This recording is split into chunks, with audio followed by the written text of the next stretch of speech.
Hello, hello, hello, everyone. Happy Sunday. You guys get in here, get in here. Child, they kept us a little late tonight.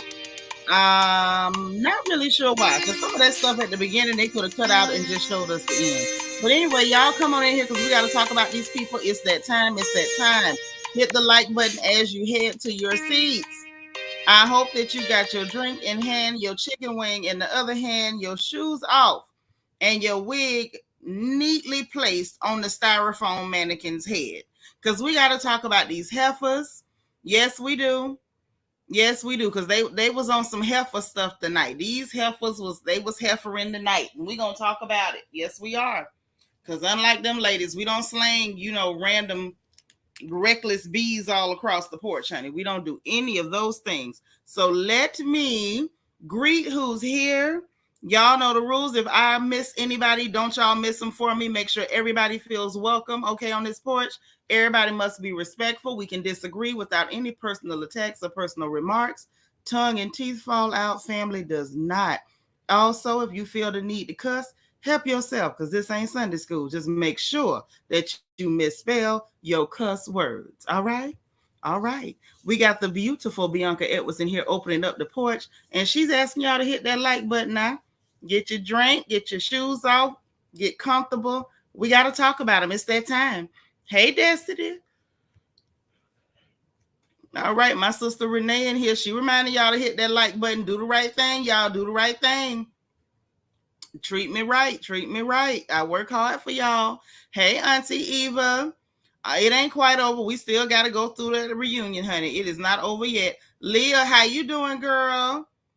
Good to see you. I'm glad you made it up here with us tonight. Michael, my Michael. Hi, dear. How are you? Auntie's Peanut is in the house. Child, I heard it was on the Peacock. I'm not watching that. Hell no. To the no, no, no. They didn't ever tell us where it was gonna be. Y'all the one said that girl movie was gonna be on Tubi. I just told you I wasn't watching it. Y'all was guessing. Hey, Christina BBB, what's happening? How you doing? Come on in the room. All right, y'all get in here, get comfortable now. Hit that like button, share this video in case you got somebody that likes to talk about this show too, so they can come in here and talk about it with us, and we can all talk about it together. Okay. Hey, DV, what's happening? Good to see you. It's Country Girl Queena in the house. What's happening? Good to see you. Hey, Shani. How you doing, girl? Cheryl, that's my sis. I love you. You say trying to finish out the RHOA recording. Be back soon. All right. I know you're going to be back. Morgan's Musings. Hello, lady. How are you? Joanne Wilson. Sister, how you doing? We miss you when you're not here. Child, this whole season was a letdown. Now you know that. That whole season, everything about these people has been a letdown. Rochelle, how you doing, girl? Hey, Keep It Simple TV. What's happening, sis? Good to see you. Annie Gann in the house. What's up? How you doing? Angela Davis, how you doing, sis? Good to see you, God's anointed daughter. All right, all right. I hope they did, because I know I did. I hope they did, sis, because I know I did. Debbie Garcia, how you doing? Good to see you. All right, it's official. We got a Deb on the porch. That means we can talk housewives. It is now legal.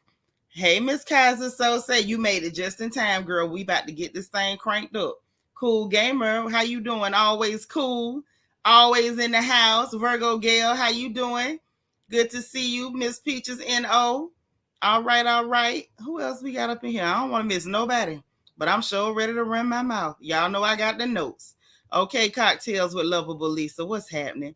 We got the Mac Man up in here. What's up, Andrew Mac? How you doing? Hey, Sine. How you? All right. Miss Nisi in the house. Okay, okay. Nona Perkins, how you doing, girl? I'm glad you made it. Lord, did I? Oh, there go my sister Tammy Carter. Hey, girl. How you doing? You listening and cooking for the week? I wish I could do that. I just can't. Good boy be doing that. Like be meal prepping and stuff. Man, I can't do it.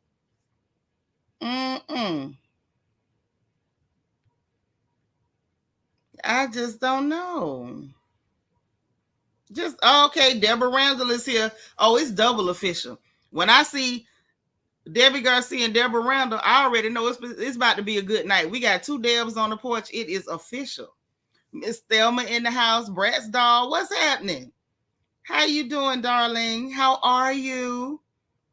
DS in the house. I already know you finna act up. We ready. We ready. That the corner back open. We closed the corner for Quentin the crackhead, but the corner is back open.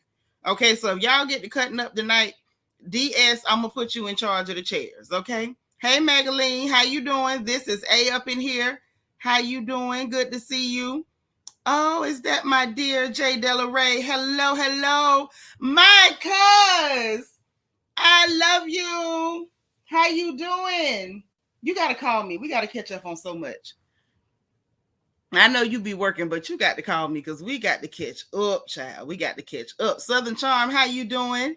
So good to see you. Morgan D in the house. Man, look, all the family up in here. Now, you know, we can really gossip. When everybody come home at the same time, it's time to gossip. So y'all hit the like button. Don't do me wrong on likes because I'm about to work for y'all. First of all, let me say this. I already work for y'all. Hey, Tracy Lashley. Hey, Miss Sparkle, y'all. It's our Mary Kay lady. She in the house. She in the house. All right. Look, I already work for y'all. And I'm going to tell you why I say I have already worked for you guys. I have worked, and God is my witness. Okay. First of all, hey, eBoogie 11. First of all, I sat through this episode and it was hard. Thank you for liking on the way in the door. I appreciate it. It was hard to sit through this. It was hard. It got so hard that I relapsed and ate a piece of fried chicken and gave myself a whole migraine trying to get through this show. It was a terrible mistake, and I won't repeat it again. However, that is what I did to make it through this episode. Like, it was something else. It was really something else. All these contrived stories and everything. But y'all hit the like button. Come in. I got my notebook ready. Okay. Let y'all hear the pages of this notebook. So, you know, I'm going to give it to y'all just like they gave it to us. And I'm going to tell you what I think about it. And I'm going to try to hold on to what y'all think about it too. Because this right here was tough. It was tough. Like, I got a little drink in my cup and I needed it.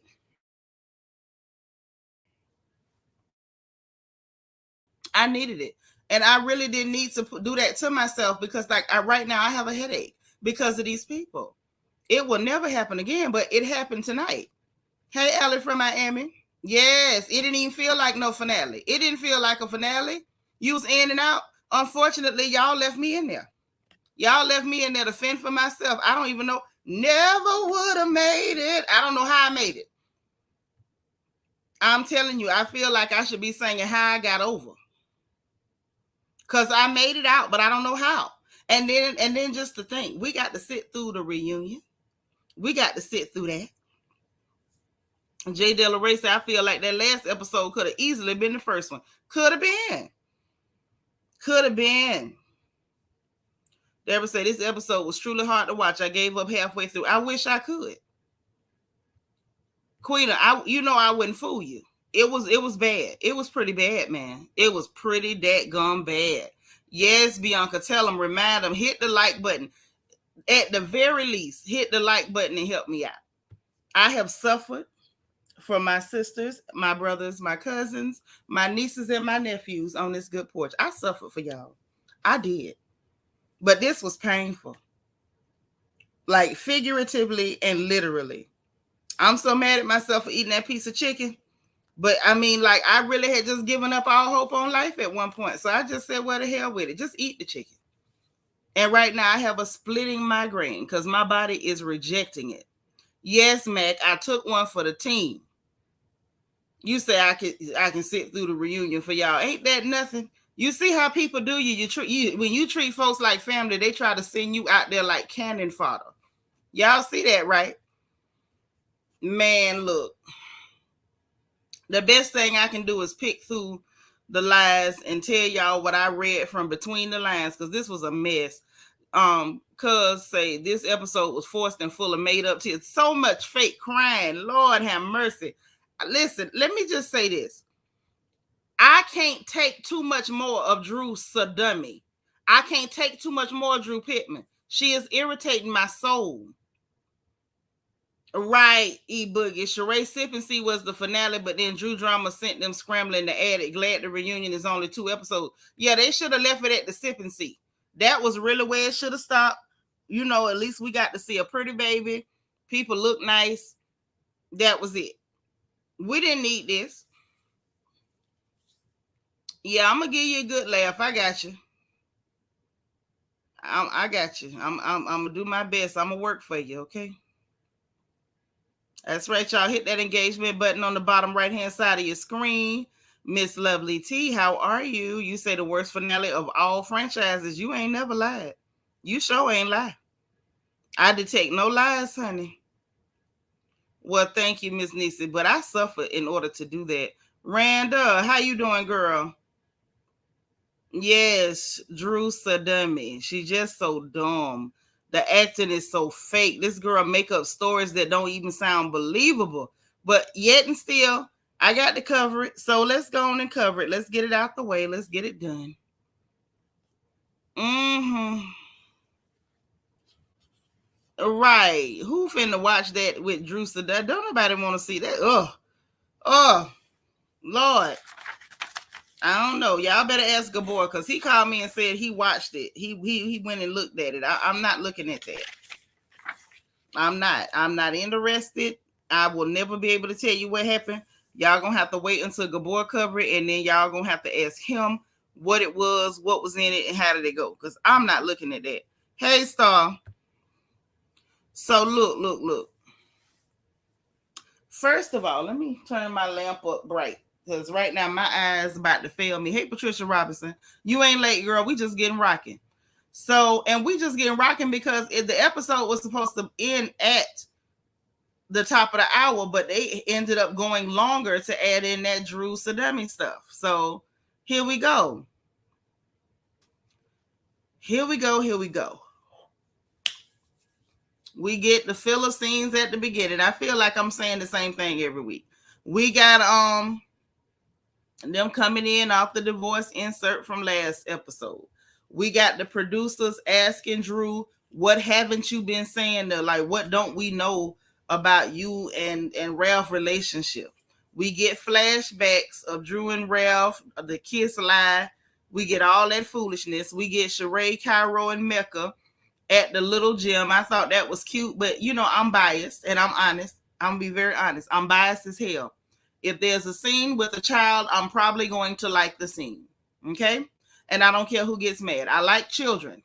I like them. When I was a young mother, the sound of children screaming and stuff worried me. Now I'm old. Even a child crying tickles my soul. So please don't shoot the messenger. Or if you try, I'm gonna just be in the matrix. I'm gonna dodge them. If it's a kid in the scene, I'm gonna like it. Haven't y'all noticed? I even like Kenya more when there's a baby in the scene. Like, I really like children real bad. So I have no interest in changing that. That's just who I am. Okay. I like children. No apologies. Okay. Hey, you're a cutie pie 21. How you doing? Now, lovable Lisa, you say Big Sis, why people don't like Drew, I'm not understanding. Because she's a big liar and she tells dumb lies. She acts like a window licker and her neck keeps shrinking into her freaking shoulders. That's why we don't like her. Her clothes look cheap. Her wigs look a mess. And we sick of her lying all the time. Sorry. Southern Charm say Ralph smirking and grinning was too much. It didn't bother me one bit. I feel like that man was smirking and grinning because he couldn't say what he wanted to say. And ain't no telling what the hell he done put up with in that house with somebody who is a compulsive, habitual liar. Deborah Harris, hey girl. And you know that's hard for me to say because I don't hardly never take up for no man. But even somebody that strikes me to be as slimy as Ralph Pittman, I pity him for having to live with Drew. Sick of her. This episode just solidified it for me. I'm sick of her. Andrew Mack say we love kids. The scenes with Kenya and Brooklyn are the best. Yeah, you put a kid in the scene. I'm liable to like anybody. Like I don't care who it is. If you put Trump on a commercial with some cute children, well, no, I might not like that because I'm gonna be scared for them kids. But you know, somebody who's less threatening in a room with children. Hey, Catherine Bennett, I'm gonna probably like that person at least as long as I'm looking at the children. You know. Yes, I said it. She's a window licker and her neck keeps shrinking. I'm sick of her and that. Every time she tell a lie, she tuck her neck further down in her shoulders, and I'm sick of it. I'm tired. I'm tired. Is tired. Sitting over there cheating at a game of head, shoulders, knees, and toes. Sick of it. Tired of her and had all I can take of her. G Mama 4, how you doing, girl? Yeah, I'm sick of her. The sister, I don't like her either. I don't like her either. Like, girl, go away. And I don't know if I like the mama. She need to talk a little bit more, and I'll figure it out. But I can tell you straight up, I'm sick of Drew Sadummy. I done had all I can take of that. God darn it. Matter of fact, while I'm on the subject, let me tell y'all what I really think. Hey, happy to be happy. We happy you made it just in time. Let me tell you what I really think. Hey, Gerard Flowers. What I really think is this. Nene had a point when she said Kenya brought in like the made up stuff. Okay, that's cool if you want to say that. But I'm gonna tell you something. This might be an unpopular opinion. It don't matter too much, but I'm gonna just say it anyway. Cause I'm here. We all here. I'm gonna say it. We family. Okay. First of all, I feel like that might actually be Kenya's persona. She's so delusional and crazy, making up that stuff. That girl might really live in that fantasy world in her head in real life. You know, if that makes sense. I feel like the making up stuff, the pretend stuff, that just might be who she is. Okay? And you know what? After getting a couple of doses of Drew Sidora, Kenya just seemed like a better option to me. If I'm going to have somebody making up stuff, God darn it, some of Kenya lies be dumb, but God darn it, they more believable than this mess that Drew Sadummy is doing. And if you ask me, hey, yet, if we got to have one person doing that, that's fine. We don't need 2, 3, 4, and 5 people doing that. We don't. Kenya did it. She did it the best. Let her do it. Leave it to her. We don't need nobody else coming in making up fake storylines. I'm tired. I is tired. I know it's bad English. I don't care. Drew Sadummy has driven me to poor English. I've had it. I have had it. I'm sick of her. Yet say, am I the only one that believes Drew and Ralph lying about the divorce just to say, child, I want to say something, but I can't say it. That's all I want. That's all I'm going to say about that. I'm just tired of the fake stuff. Everybody on the show has told a lie. Drew Sidora lie more than she tell the truth. If it wasn't other people to corroborate her name, I wouldn't believe that. She lie about everything, and I'm sick of her. Hey, Cheryl Marie Jackson, you finally caught a live, girl. Welcome. Y'all welcome Cheryl Marie. She done made it to a live. What's up, Gerard? I'm serious. I done had enough of that. I got a whole migraine right now. Them heifers drove me back to fried chicken. You know how hard it was for me to break up with fried chicken? And these tramps done drove me back to fried chicken, namely Drew Sadummy. Right, Jason. You see what I'm saying? That might actually be Kenya's personality. She might, not know no better or something. Drew know what she's doing, and I done had enough. I got to keep it simple, TV. I got to give her a pass. A year pass. Season pass. Hell, 5 season pass. If they'll get rid of Drew Sadummy, I can't take no more. Lord, Max say, Drew's such a good actress. We can tell she's acting. Yes, we can tell she's acting in every scene. And it's horrible. Oh, that's what's up. It's some cool people in St. Louis. Shout out to St. Louis. That's what's up. But I'm serious. This is crazy. Lovable Lisa, do not cuss in my chat unless you're going to misspell the word now. Don't do that. This is A said, I used to like Drew in her first season. I became tired of her on the show. The second season, I felt bad for her. I pitied her. There's my DT. I love you. I do. I need your help.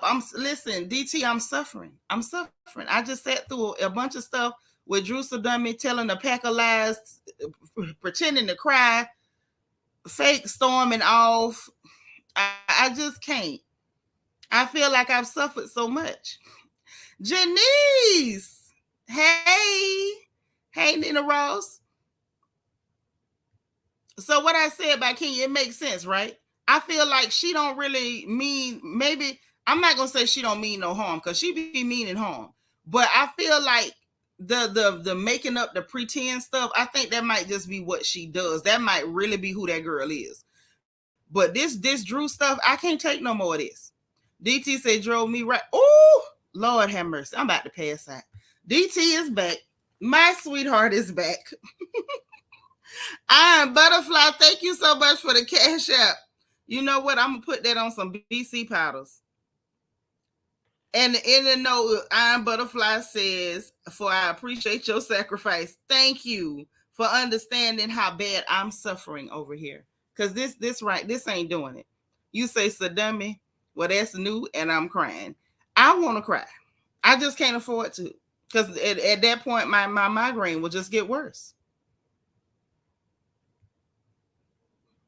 Hey, Tay, what's happening? Yeah, she done wore out my last good nerve. That girl could make a bishop cuss. Like, it's really horrible. It's terrible. Say, but actually, we know exactly what you mean, sis. We need to trim the line fat, cut Drew and Sheree. Yeah, I wouldn't be mad if we got to get rid of Sheree in order to be free of Drew. Take her. Take her, Lord. Take her. Says part of Ken's personality. I'm going to come back and give a description. I'm just saying, at this point, I'm willing to concede that fake stuff is part of her personality. I'm fine. We got one person making up stuff we don't need to. Like, it was novel when she did it because nobody else was making up stuff. God darn it, that is enough. That is all I can bear.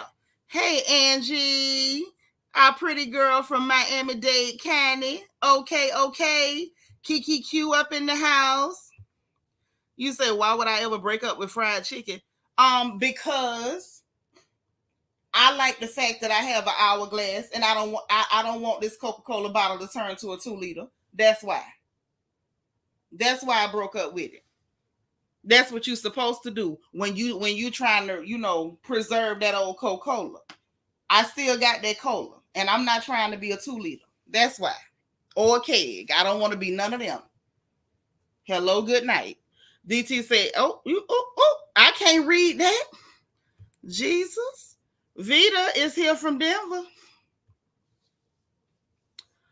Max say Phaedra was making up ish too, but Phaedra didn't make up no whole storylines. Phaedra just pulled a whole move and lied about when her baby was due. She didn't make up whole storylines. She didn't fake cry and fake storm off and have her neck shrinking. Y'all can cut that bull crap. Drew Sadummy needs to go. I have suffered over here. And ain't nobody gonna make me be quiet about my suffering. Hey, DM Rocks. I didn't. I'm sick of Allison too. The hell with her too. I'm gonna drag her in a little bit too. So I hope y'all ain't sensitive because she gonna get drugged. I'm gonna drag her by her wrinkles. She ain't gonna make it. Hey, Jenny Patterson. I'm just saying, I'm sick of all these heifers tonight. Anybody can get it tonight. Anybody can get it tonight. If any of these women is your favorite, I mean any of them, any one of them, be careful because anybody can get it tonight. I have suffered. I am still in the process of suffering because of these heifers. So any one of them can get it tonight. Ain't nobody saved, not a soul. Randa Diva says someone in the chat said they all lie, not just Drew. That's true, but Drew lie for sport. And when it don't even need to, you better say it again. I done had enough, Randall. I've had enough. Let me go ahead and get through this because this right here, listen. Hey. Y'all don't know how I suffered over here. You just don't know. So we see the baby at the little gym. Again, that brought me a little bit of like relief to see a baby. Y'all don't know, babies do it for me because it's like, okay, as long as I can see a baby, I know there's hope for the future some kind of way because there's still a baby here. Jay say, please drag Allison. I feel sorry for her with her mental health, but she got on my nerves tonight. Baby got on my last good nerve. Hey, Michelle Hemmings, girl. How you doing? You say the whole family can electric slide on out. Sure can. Every last one of them. Sick of them. Tired of them. Delightful by design. I promise you I'm going to give it to them because I've had enough. This don't make no sense. Then we get Kenya in Brooklyn and she doing the baby hair. I thought it was so cute. and she gonna tell the baby, talking about where your money at. She say in the piggy bank. I said, oh, look at the baby. See, once again, and I feel like this was a bait and switch in a way, because I was like, okay, this is gonna be the family episode. They're gonna let me see the children and the grandchildren, and I'm gonna be so happy. Like, I got so relaxed. You know what I mean? At the beginning of the show, y'all, I was relaxed. I said, oh, this is so precious. Oh, look at the baby. I said, oh, little Brooklyn getting so big. Look at her. She's so precious. Look at her, little baby, little nugget. And then they came with the bull. Candy and Todd looked like they was leaving the spa, had a spa day, spa moment or whatever, talking about movies and editing and the party, and Todd saying he wanted 100 people. I said, okay, maybe they got to put this in there. But it's really going to be a family episode. They're going to show us the families. Like, we're going to see what's going on with the children and life, and and it's going to be inspirational at the end. We're going to see that they going onward and upward with their families. Y'all, I was so hopeful. And then I feel like it was like the beginning of a letdown when Sanya went to see Dr. Jackie. So at first I'm thinking, because I had tried to see all the sneak peeks, but I didn't. So when I saw the sneak peek about Sanya talking about the baby, I thought the issue was going to be that just, the child was not as far along as they said, and that was gonna be it. Hey, Philly Joint. Lord, Bianca talking about some gonna start setting up the folding chairs. Angie done started already. You and Angie. You and Angie. Both of y'all go and set up the folding chairs. Angie, what did you say? Remember Drew lost 20 pounds? Let me yeah, Lord. Angie, are you trying to make us a highlight reel of Drew Sadami's lies? Lord, my peanut has entered the chat. Hey, baby girl, tell him to hit the like button for your mama. Hey, Vet. So when she went in there to see Dr. Jackie, like, I remembered that, but I was just thinking that, the most Jackie was going to tell her was that, you wasn't as far along as we thought you were. You know what I'm saying? So we thinking that's all it is, right? Southern Charm, you said you needed a trigger warning. I mean, I guess if you lost a child and you upset about it, I could see that. That makes sense. But Marlo came there to be supportive for her, joking with her, whatever. Marlo always got to be so Florida time. I hope you ain't got no older, making an older joke. I'm like, Lord, here we go. But that was okay. I could live with all of that. It was, I'm still thinking, y'all, at this point, they still had me fooled. Hey, Miss Dee. Oh, it's raining out there, y'all. Thank you, Jesus, for the rain. So we could do without Sanya, girl. Don't get me talking. We could do without all of them. Get rid of Drew before you get rid of Sanya. At least she got a husband that y'all like to look at and got children, and she ain't running around lying all the time. She might be boring, but at least she ain't lying. Okay? That's right. The corner is open if you need some reflection. MJ in the house. Hey, MJ. Hey, Carrie Clark. Ooh. Child, I'm trying to know why Cynthia is back. Well, Miss Dee, I love you right back, sis. I appreciate you. So listen, y'all. Then they did a transvaginal sono, which, if I'm being honest, as tiny as Sanya is, I'm not sure why they would do a transvaginal sonogram or whatever, but they did a transvaginal instead of just doing a regular abdominal sonogram on this lady. She was talking about how she wanted to, treat both children the same. She wanted to handle both of the pregnancies the same. And she mentioned how she was always treated like the star, and her sister hated that. And that gave me a little bit of an insight now. That gave me a little bit of an insight as to why a transvaginal sonogram. Okay, so for those of you who don't know, and Andrew Mack may not know, normally in a lot of circumstances, when a lady is pregnant or in other medical situations, diagnoses, they will do an abdominal sonogram, right? They squirt the little jelly on the belly. I'm sure you've seen that. And they use the wand and they look and they take a sonogram, which actually uses sound waves to take a picture of the inside of your abdominal cavity. Okay. So in certain cases, they will use a wand, but it's a different shape wand usually. And they enter through the vaginal cuff of the lady, and they will you use the wand to get imaging through that avenue. Sometimes they can get a clearer picture that way. Sometimes, especially like if a lady is a bigger lady, sometimes that's the best way to go to confirm pregnancy and different things like that. So that's what they did. Okay. Right, Angie, tell them. It gives you a better view. But, I was wondering why, it's not just because she had a geriatric pregnancy. That's not enough reason to do that. But that may be just a new thing that they're just doing it. Okay, you say in the new days they do that more often.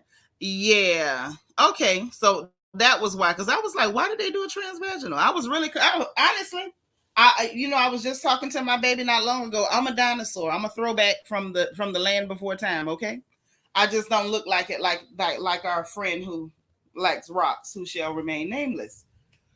So I remember when that was, reserved for certain situations. It's okay. I don't mind saying it. You're a man and you ain't had no youngins, so you might not understand that that's one of those things that sometimes they have to do. Hey, Daphne. So, anywho, they did that, and Dr. Jackie told her she was 5 weeks and 5 days. She thought she was gonna be 7 weeks, but she's 5 weeks and five. Well, not seven, but she thought it was 2 weeks from there, so it should have been 7 weeks. So I was about to say it right, but really she was only at 5 weeks, and she was worried about her son being upset. And Dr. Jackie tried to tell her, like, you should have left that baby out of this, and she's like, yeah, it's too late. Like she already did tell that child about that. But I agree with Dr. Jackie. You shouldn't have did that because children don't always understand that things can go wrong in a pregnancy. It can. Because the children, all they understand is, ooh, mama gets big and then I get a new baby. They don't know that it's dangerous. They don't know that it can cost you your life. Children don't understand any of those things. So I'm with Dr. Jackie Hazeline. She really shouldn't have said anything to the baby, but I understand her not wanting to leave the child out of it and have him be a part of it. Okay. So that happened, right? Then, so I'm still thinking it's a family episode. I'm like, okay, we're going to get the family stuff. This is the stuff. Right, Angie. It's better to wait till that second trimester before you start announcing stuff. You know what I mean? Because just in case. And even then, yeah, Dr. Jack is her OBGYN. DT said we need 99 more likes. We need 99 more likes. Now, I done suffered. I have given myself a whole migraine. I need 99 more likes. Please. Okay. Now, the baby say Sanya deserved to stay because she actually got a life and a real storyline. I agree. I totally agree. Hey, Angela Nichols. Girl, you in Miami too? What? Oh, we got all the Florida girls on the porch. I know that's right. Southern Charm say the judgment of these parents talking grown folk business in front of babies. It wasn't just talking the business. It was them trying to include the child, and welcoming their sibling. And if I'm being honest here and just, giving my honest opinion, I feel like that's perfectly okay to include the child. But like Angie said, wait until at least the second trimester, because if something go wrong, the child is not going to understand that. Then you just end up with the baby hurting it. The child ended up with their feelings hurt and sad and not understanding what was really going on.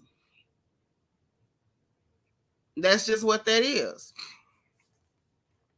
So then we get Drew and Ralph. I said, when I saw them, Y'all don't know how my heart crashed when I saw them on my screen because I knew it was going to be foolishness. I knew it was going to be foolishness. So here we go. She's sitting in her bed or whatever, eating. Ralph walked in, looked like he wasn't going to even come over to the bed. She had to invite the man to come and sit down. She's like, I ain't been seeing you. He said, I've been grinding, while you were shooting your movie. And she's like, oh, I mean, I'm working. I ain't get home to 3 a.m. But girl, we know why you didn't get home to 3 a.m. Something's going wrong. Someone's on the phone. 3 o'clock in the morning. Hey, talking about, hey, how she can make it right. Yeah. Because Candace said you met Ty on the scene on the set of that movie, which was her house. She tickled me talking about the set of the movie. Girl, the set of the movie was your house. Just say Ty met her at your house. Lord, have mercy. Yes, sir. I'm with you, baby girl. Ralph could stay, Drew could go. Ralph all right with me. I'm sorry. I had a different opinion of him before, but the more I watch him, I'm all right with Ralph. But Drew need to go. I need her up out of him. So yeah, he was great. Oh Lord, DT is back, y'all. DT is back. And just say Ralph just got sick and tired of Drew, and he ain't faking no more. Girl, you better say it again. You better say it again. Oh yes. Drew exploited her own family situation trying to fake a storyline. Ain't nobody do nothing to her. Tell them that love and happiness. Hey, something that can make you do wrong, make you do right. Oh, hey, love. Ralph being nice and not outing her line so-and-so, her line so-and-so. Yes, yes. And thank you for the so-and-so. That's mama's baby. But yeah, so they kept going. She complained he moved out the room. And she asked him when he moving back. He said he don't know when he moving back. Nisa say, Al Grits Green, you my girl. Yes, baby, she sure got him with them hot grits, didn't she? But he said he don't know when he going back in the room. Then she bring up this thing. Courtney called her a BITC, you know who. Okay. And she say, she called me that. And she said she don't call people that, but she called me that. And Ralph, she shows Ralph the video. Wait a minute. Andrew said, am I the only one here who's attracted to Ty? Well, Andrew, you're a man. She's a woman. It's perfectly natural for you to be attracted to Ty. I think Ty is a very pretty girl, and maybe you should approach her and ask her out on a date. I don't see anything wrong with that. Do you? Because I don't. Hey, Brian. What's happening, fam? What you say? You say, ain't she tired of being on the sideline? You better stop, DT. Say Ralph is liberated. That's what he said. Liberated, living like he ain't got time. Yada yada yada. Yes. I feel so bad for Drew therapist. He was looking at them like he knew something wasn't right. He sure did. Yes, he did. Mac, why you laughing? She is a nice looking girl. Ask her out. She might go. Ain't nothing written in stone. Ask the girl out. What's the problem? She is pretty. Ask her out. For real. Slide in her DM. Ain't that what y'all children do? Y'all slide in the DMs? Even say Ralph ain't faking like Drew for these cameras. Hello. Yes, God. Delight would say Ralph knew something during that movie shoot when he visited her in that trailer, asking her did she like shooting the scene. Showed, ooh, girl, listen. Y'all listen. That's the stuff they should have put on the movie. Okay. Say in an interview, Courtney says she initially sided with Drew based on what was shown, but changed once she came on the show and saw what the real story is. And I'm me too, to a certain degree. And I say I only say to a certain degree because I never believed the Tampa story. Who the hell come on a reality show with that kind of foolishness? They came in faking, but I didn't know the extent of the fakery. And then when I started seeing like little cuts and what she was saying, he was saying, I really was kind of somewhat on her side, and I was looking at him real sideways. But the more I get the real, the more I'm hearing from people that's close to people that's talking to people, the more I'm hearing gossip from the actual street. Ralph all right with me. Bianca said, I think Ty's cute. Yeah, that's what I'm saying. She's a pretty girl. We just don't go with women over here, honey. But I'm sure one of you nice gentlemen could take that nice looking girl out on a date. She's tall, she's slender, she ain't got no children. If you could just get her in church, you got a wife. Michael Morris say, hey, I ain't heard your opinion about this, but what you think about the turquoise? I'll tell you about it at the reunion, because we done already talked about it. Michael, where you been? Southern Charm say Ralph was wrong for that. He should have defended his wife. He even said Marlo when she dragged Drew.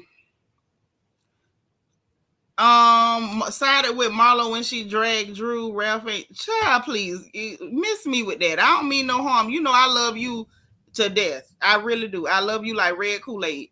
But I ain't going along with that bull crap. He got every right to use logic. Nobody has to agree with you on something stupid that you making up. That don't make no sense. But anyway, Ralph wasn't buying it. He say Candy, Kenya, and Marlo done called you BITC, you know what's. And and he went on to say that you cool with them, you speaking to them, so you know what's the issue. So she said, well, if I don't rock with them, then you don't rock with them. And he was like, but she ain't did nothing to offend me, which the girl didn't. So I'm with Ralph. I feel like Ralph was calling out the fact that you being fake. You want to be mad with this girl for no apparent goddamn reason. You claim it's because she said BITC, you know who, but he named 3 people hands down that said the exact same thing. Husbands defend their wives against men. When women are getting into stuff, real men stay the hell up out of it. I wish I would catch Papa getting in some stuff between me and some girl arguing. Get the heck out of here. The entire heck out of here. That don't make no sense. And not only that, if I'm in the wrong and saying something crazy, he gonna let me know. Now, baby, that don't make no sense. Flat out. Any man sit up and condone bull crap just because you giving him some, cherry pie. That's not much of a man. You shouldn't even want him.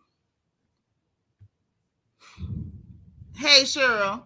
Yeah, Ralph called her out on her BS. I'm telling you, my eyes perked up. I said, Ralph, you all right. You all right. So after she couldn't get what she wanted from the situation, she talking about not the reaction I expected from my husband and did that fake storm out stuff. I'm sick of her with that fake storm out. Like, girl, can we count up all the times Drew done did the fake storm out this season? She did it in Portugal. She did it tonight. She did it, when was that? Oh, Lord. She did another storm out where she got up and stormed out. But then we see her storm out at the reunion. She stormed out again on this episode. It's just like storm out, storm out, storm. I've had enough. Hey, Tony Boo. I'm just saying, it's just too much. It's too much. Sure, you lost count of the storm outs and the neck tuck. I can't take no more. I can't. So she stormed out. Then she goes to the kitchen. He went down there with her. Now, this is the part. Where the sister got on my last nerves. And somebody need to go ahead and tell her the truth about her hair, too. Because I done had it with all of them. I need about 20 good minutes with the mama to see if we can stand her, too. Lord, Angie's back. She said, dang, just keep running like Forrest Gump. That is definitely what it's given. You better run, Forrest. Run, Forrest. Run. You say Ralph could have done it different, especially because they on TV. Hell, she knew she was on TV when she brought that bull crap to him. Everybody's not finna keep playing with you. Sometimes people get tired of you being fake and phony and making up stuff, especially when the stuff you making up is making them look like a butthole on TV. You can't expect nobody to keep playing along with that stuff. That's exhausting. Can you imagine how exhausting that is? He didn't embarrass that hoe. She embarrassed herself, Mac. I'm sorry. No, absolutely not. Absolutely freaking not. And y'all know I don't never side with no man doing nothing to no woman, but he didn't do nothing to her. What he didn't do was go along with her bull crap. Ain't nobody on this planet, not a soul, is obligated to tell lies for you. Nobody is obligated to go along with some dishonest bull crap for you. Tell the truth, shame the devil. Stop all this goddamn lying and then insisting other people help you lie. That's sickening as hell. That's annoying. And I say Ralph doing better than me because I just told her to her face, girl, I'm so tired of you lying. So anyway, then they get to the kitchen. This is what the sister got on my nerves. Y'all hit the like button. The sister got on my nerves because as soon as they walked in there, she asked her sister, what's the matter? She hemming and hawing and stuttering. She don't want to talk about it. Ralph come in there. She rolling her eyes at Ralph. Okay. While you rolling your eyes at Ralph, you still in this man's house. If you rolling your eyes that hard, sis, you might want to roll on up out the door. I'm starting to see why the man would have said, don't bring your behind over there. How you in his house, in his kitchen, eating his groceries, rolling your eyes, ma'am? What is you rolling your eyes for? Unless Drew had already told you she was finna go run that to him, and she came down there and gave you a look to let you know he didn't go along with what y'all playing. This don't make no sense to me. What is you rolling eyes for? What the hell it got to do with you? Let me tell you something. Neither of my biological sisters were married, okay, for different reasons. My eldest sister, her health would not allow that for her. Hey, Delightful. Say, if we see through Drew's line, surely Ralph and others around her can too. Absolutely. Absolutely. Hey, hello, beautiful people. Say, Drew can't act at all. She can't even act to tell the truth. Can't. It ain't in her. It ain't in her. Let me get y'all comments before I say what I want to say. So they talking about Marlo ruined the show. Nope, actually, Drew the liar is. You better say it, Tony. You better say it. Say, no, you supposed to always say it's about bull crap. Listen, all this is coming from you unmarried people who ain't never been married. Wake up and smell the doggone coffee. Now, if they in public, I could see you being quiet and not just calling you out. But doggone it, he didn't just call her out. He just told her flat out, like, girl, what you saying don't make no sense. You got 3 other people that you cool with done said the same word. So if you want me to be mad with this person, tell me something that makes sense. And he said all of that without flat out saying it. Girl, I don't care nothing about that. We're not talking about that yet. Y'all be taking me all across the episode. You know I got notes for a reason. Yeah, they got a part to play, but that man ain't did nothing to her. Yeah, she being his enemy in public, but he's supposed to pretend to be mad with whoever she mad with. Man, what the hell? Y'all listen, y'all be killing me. Y'all killing me softly with that one. Drew's sister is dramatic. She real dramatic. Delightful says she knew her sister would support her whether she was right or wrong or not. Right. That's why she went stomping her funny looking tail down them stairs. Cheryl said, I was saying sister don't do it. She about to go off in front of the camera and Ralph had to check her. He felt his read coming on. Uh-huh. Not Bigfoot's older sister. Oh my. So like I was saying, neither of my biological sisters married. Okay. One was living a wayward sort of life, and the other one, had health issues. However, some of my best friends who are indeed my sisters, no blood, they married, right? There have been times when I knew them and their husbands had disagreements, and what I did as a good sister was try to keep the peace, change the subject, keep things real light until I could get the hell from over their house. The last thing I was going to do was engage in a conversation with them about their issue because I'm not in their marriage. And I done came up after they done had whole fights. I mean the real deal Holyfield. And I've had my good sisters try to say, girl, he did this. And the man sitting there, I'm like, girl, y'all will work that out. I'm going to pray for you. Everything going to be fine. And I immediately changed the subject. Girl, let's go get some crabs or something. I tell you what, you and him, y'all stay here. I'm going to go get some food. I be calling they children out the back. Y'all come on ride with auntie. That's what a good sister does. A good sister don't get in the middle of bull crap. A good sister don't push up and hype up an incident just because you see your sister is in her feelings and trying to create a situation. Because, see, she emotional for the moment. That heifer cool off tomorrow, then she right back in love with her man, and you got an issue with him when you didn't have to have no issue with him. Because you could have minded what we call your own goddamn business. That is her husband, and it ain't none of yours. You understand what I'm saying? That's what let me know Allison full of crap. It don't matter what they got a history of doing. If she was worth her salt, she would have changed the subject and been like, look, y'all gonna be all right. Just don't talk about it for now. Wait till y'all cool off. Talk about it later. Say anything to kind of de-escalate the situation and fall back. Because, see, it don't matter whether you get along with him or not. Your sister married that man and you did not. That's her husband, not yours.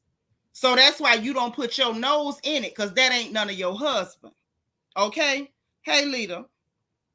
When I saw that, I say, not feeling it. Not feeling it.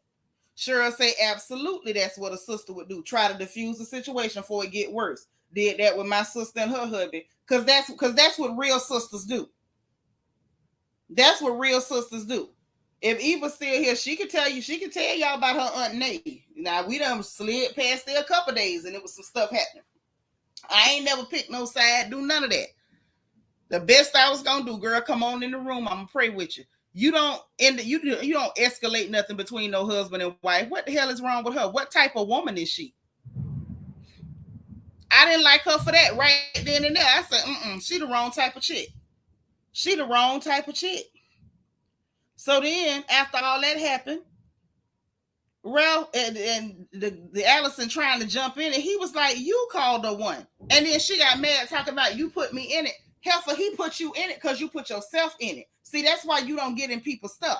Because, see, y'all all family. Just like she tell you everything about him, she done told him everything about you. So once you put your nose in somebody else's marriage, now he got room to tell you what you done called her. And yeah, you might say, well, I'm her, that's my sister. I can say that to her. Can't nobody else say it, blase squaze. But see, just like he know about you, you know about him, you should have stayed out of that. You should have let the married people deal with married people business. Now, that's just what that is. Brian Patterson say, people all will have you mad at their spouse and be in love with them. Sure will. You'll be mad with them forever. And they'll be right back crawling on their chest the same night like ain't nothing happened. Hey, DB, that's right. It's a house full of nut jobs. And then she got mad because he told her, girl, you don't even call this girl a B-I-T-C, you know who. So why in the hell are y'all trying to press me to be mad with this lady? Girl, boy, all y'all, bye. I wasn't feeling it. So then Drew jumped. She did the storm out of the kitchen. She said, mind you, she done stormed out the room. Now she's storming out the kitchen. She doing the fake crying. She telling them, take the mic off. And she telling him, you embarrassed me. No, he didn't. That man ain't embarrassed you. He ain't did nothing to you. You acted like a fool and you wanted him to go along with it and he didn't. Now that's just what that is. That's like you go out in public, get drunk, and start a fight with security, and you get mad because your husband ain't get in the fight too. All he did was pick you up and put you in the car. If you act like a fool, you acted like a fool. Now that's just what that is. The Life by Design say Allison compared her experiences to Drew and Ralph. Maybe she did, but that's why you supposed to stay out of everybody's business. That's why you're supposed to stay out. Because, see, your experience don't have nothing to do with them people's lives. There's a line in the sand, and you need to respect that. Angela Nichols say, if them cameras weren't there, Ralph would have put Drew in and cray out of his house. He should have. And she up here talking about he embarrassed her. No, he could have embarrassed you and told that heifer to get the hell out. Pack your load and go. Now, if he'd have told her to pack her load and go, then she'd have had a reason to say, you embarrassed me because you put my sister out on national TV. All he said was, girl, it's not that serious. Yep. Thank you, Jen Jones. Drew is used to her family covering her lies, and the sister was right there to do it. A whole drama queen and a bad actor. Bad actor. DB says she ain't want them to see anything negative on camera. He was like, what is going on? The way the sister cried too. I was like, this is a crazy asylum. Yes, because that pissed me off too. What the hell is you crying for? What are you crying for? And Southern Charm, I don't know whether he's a narcissist or not, because I ain't seen it. I ain't seen that. What I seen was Drew doing a lot of bad acting. So if he's a narcissist, find me somebody who know him, and then I'll go with it.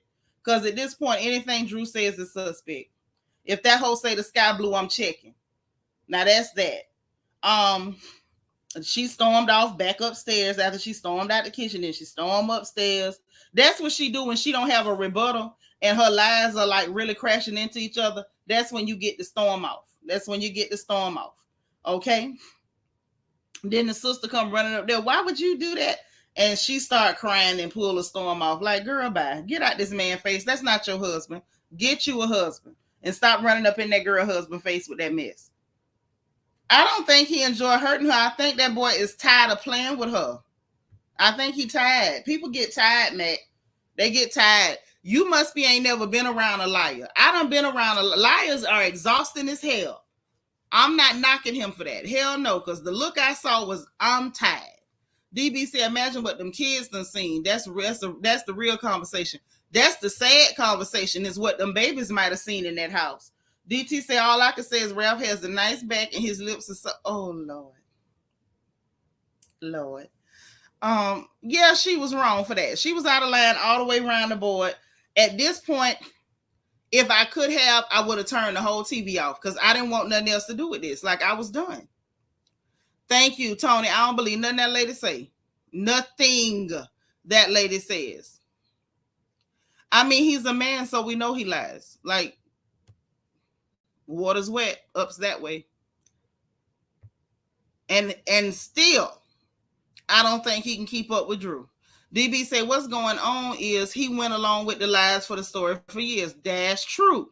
But he's ready to live in reality. That's why that man is exhausted. Because he was going along with it from the gate. I told y'all way back, I didn't believe they were still together when they came on that show. I think he agreed to stay there and pretend to be with her so she could get that check and establish her position. Okay, fine. Do I think he should have done it? No, I don't. But if he decided to do that, fine. If he can't take no more than tap out, god darn it, tap out. And I think the boy was trying to tap out to a certain degree, but we're going to talk about that a little bit later. Then we get to Sheree and her daughter in the car. They looking real cute. And they talking about CMOS and acupuncture. And Sheree saying she ain't no stressor. She don't stress about stuff. She say, hey, hold on. What you say, Matt? So you saying lying is synonymous? Yes, I'm saying it. Yes, I'm saying it. Quote me. Record it. Play it back. Okay, use it as your ringtone. I'm telling you that. I'm telling you. You heard it here first. Right, Cheryl, I called it. So by the time Anthony is saying it and we hearing Courtney repeating what Ralph told her, it all jives because I said that from way back. Okay?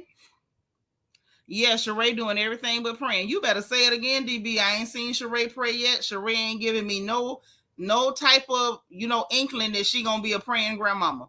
And that poor little baby, she gonna need lots of prayer. Babies always need lots of prayer. They need praying big mamas. Okay, that's necessary. So I don't know how it's gonna work out. I just hope.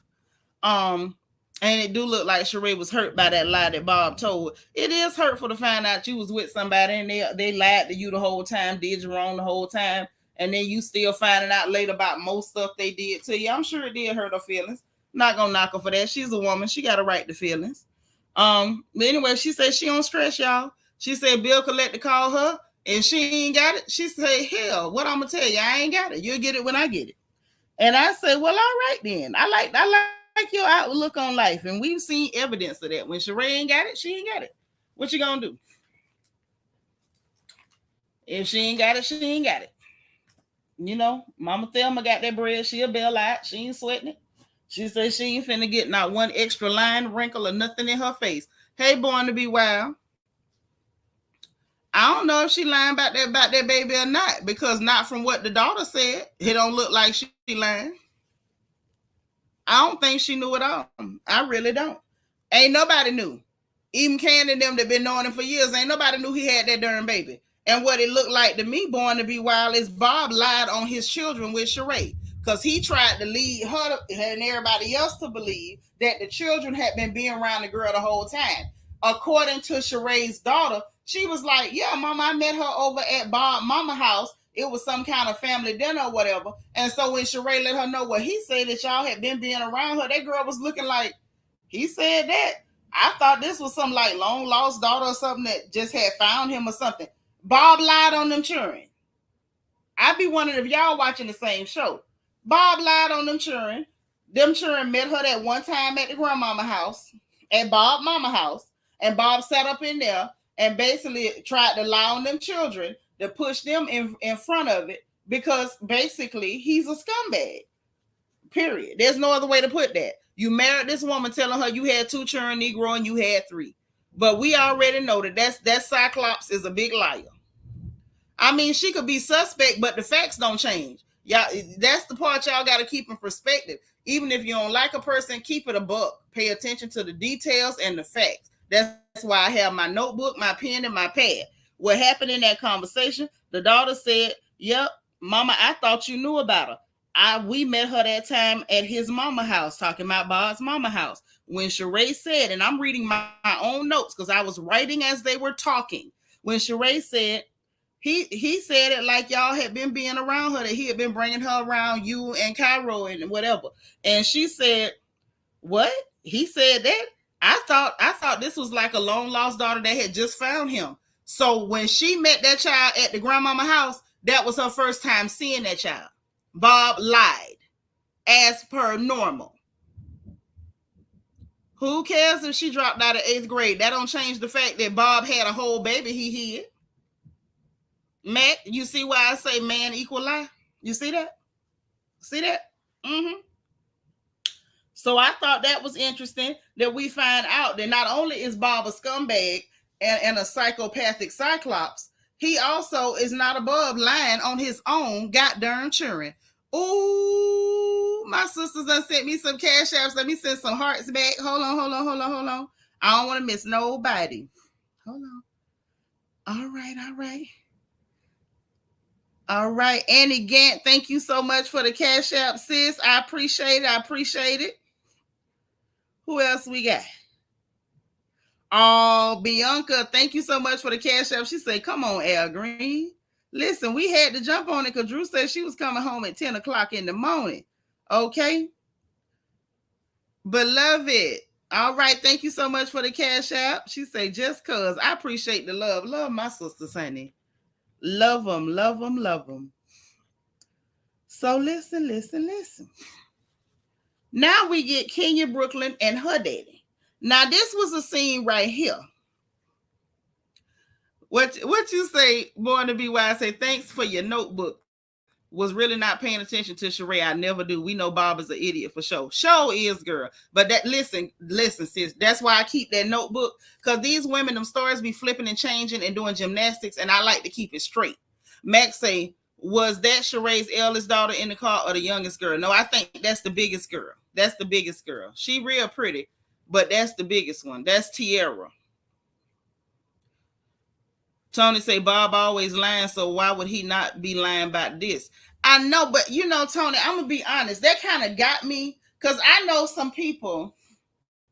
I know some guys that are real scum. Like they cool to me, but they real scum, right?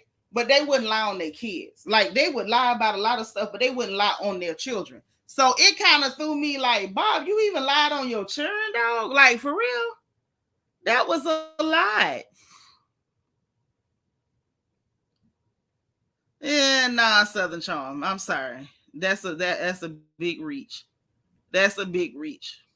Bob lied on them children, period. Ain't no 10, 20, 30, 40, 50 ways to dissect that. He lied on those children. Period.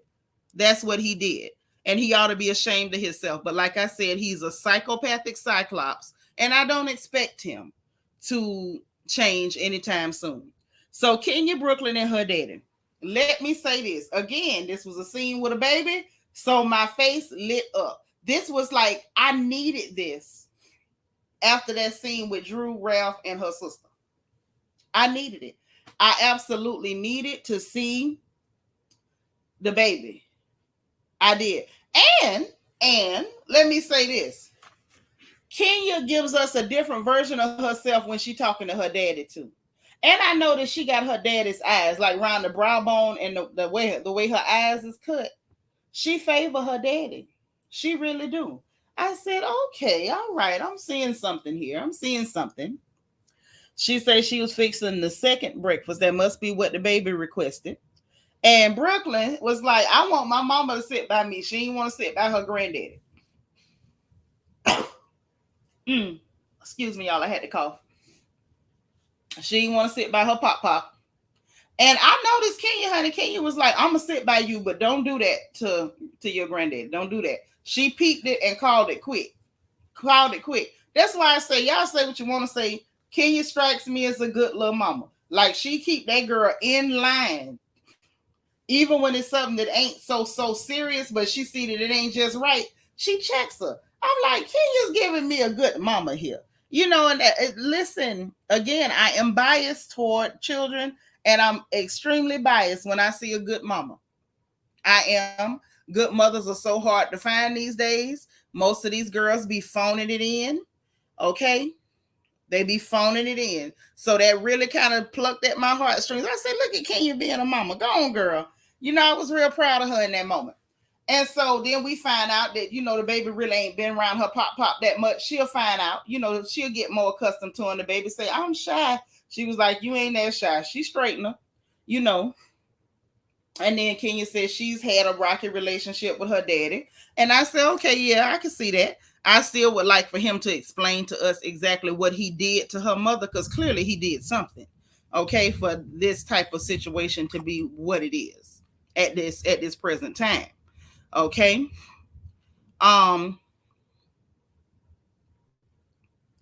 It was, you know, but I thought it was cute. Max say Brooke is saying I'm shy when her granddaddy said you don't want to be my friend. Hey, it is what it is. The baby was being honest, but I'm glad her mama kind of, you know, corrected her like that's not the best behavior to have. Yeah, she loved that child. I like that. I really do. I like the mother version of Kenya. That's the bomb. Yeah, she's a good little mama. She seems to be a very good little mama. That's the bomb. I like that. Bianca says she sure did. And I'm not even a Kenya fan after Kim Fields, but her and Brooklyn are cute. Yes.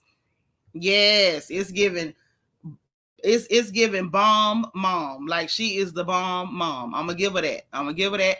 And that makes me so happy. But so she goes on to tell her dad about her baby plans, and she got embryos. And Pops was not for it because he thought she was gonna try to have a baby herself, and he wasn't feeling it because he was like, hell, you almost died the last time. Like, ain't nobody trying to hear about no babies now. So she let him know that she was thinking about doing a surrogate. He was like, okay, so I can get with that. So it was, he was on her side with it, but just like, I don't want you to die by having no baby. That's a normal response. I remember, y'all, after I had my second child, my son, my father said to me, I don't want you to do that no more. Like, that, it scared him so bad. So I could dig it, and it kind of like almost made my eyes moisten up a little bit, because I say, yeah, that's a daddy's response. He didn't want to see her do that no more. And I'm glad that she's using her right mind, because she's talking about she would like to have been able to, but she know better, and I'm glad she know better. Like, first of all, when you're young and you're at optimal health, it's still uber dangerous for you to be carrying a child, let alone after 50. Like, you pushing it. You're pushing it.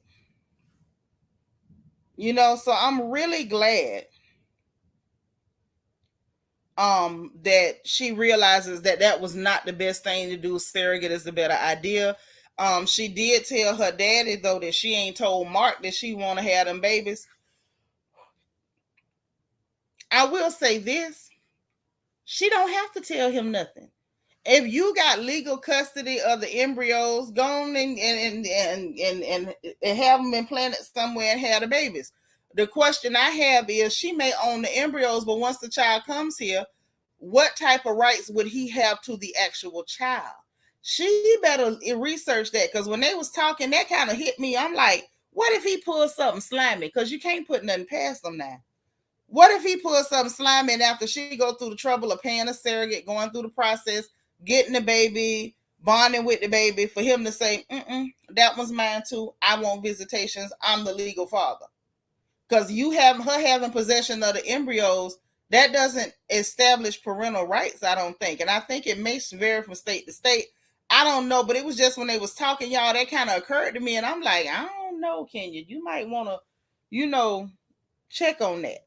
Especially with her talking about it on national TV. So now, even if she decide not to tell him, if he watched the show, he gonna know.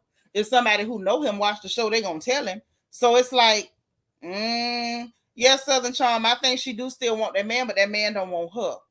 That's the problem. You have to learn to love who love you. You got to learn to want who wants you. Okay? That don't make no sense. Moonchild say in your 60s dealing with a teenager. No, man. Well, she already gonna be in her 60s dealing with a teenager, because Brooke ain't grown.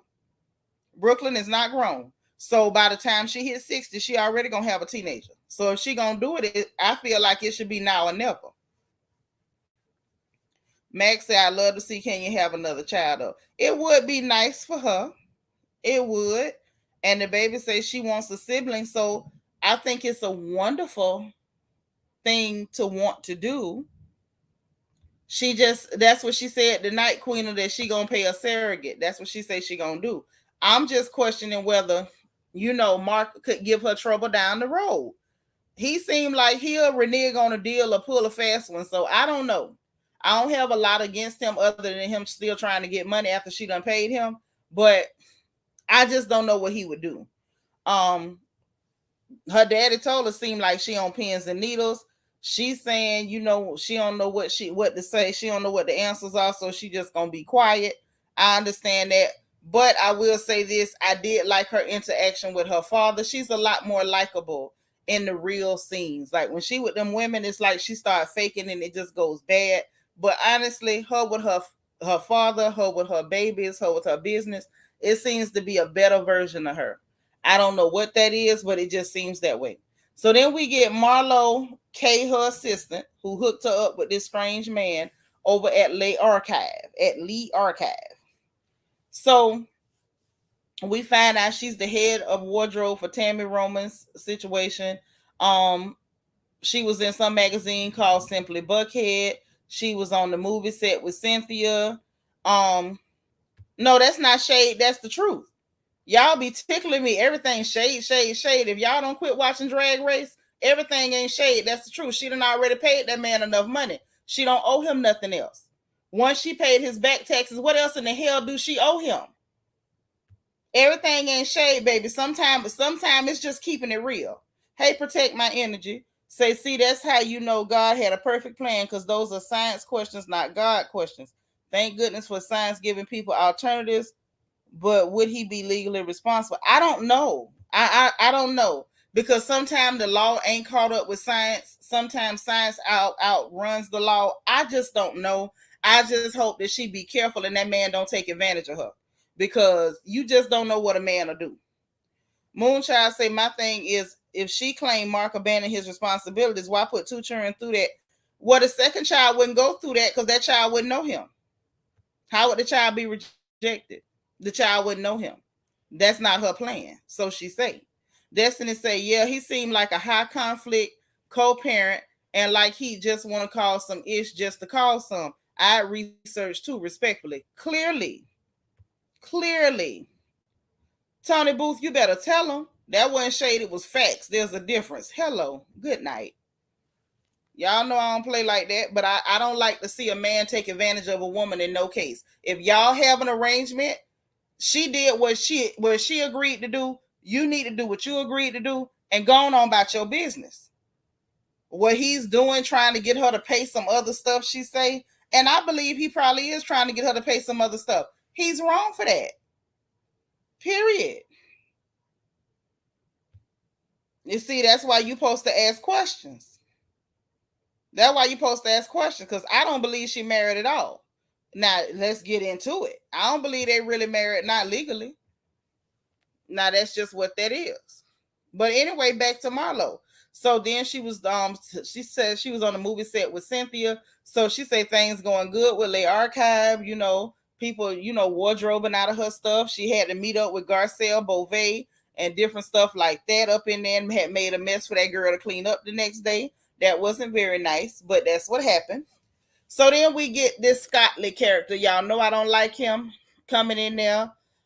Say it was her first time being there. She was very clear with them people when they went to asking. If that was her boyfriend. She was very clear. He is not my boyfriend. He's my friend boy. He's a friend. We date sometimes and stuff. We cool. Like, she made it clear that was not her boyfriend. Still not ready for him to meet them boys. He was in LA for a week. He come pulling that. I thought about you all the time. I thought about you every day. Negro, please. He's so insincere. And Marlo is getting on my nerves with this storyline. I'm sorry. Do I believe she went on a few dates with him? Clearly, because we saw the footage. They flashed the footage. So I get it.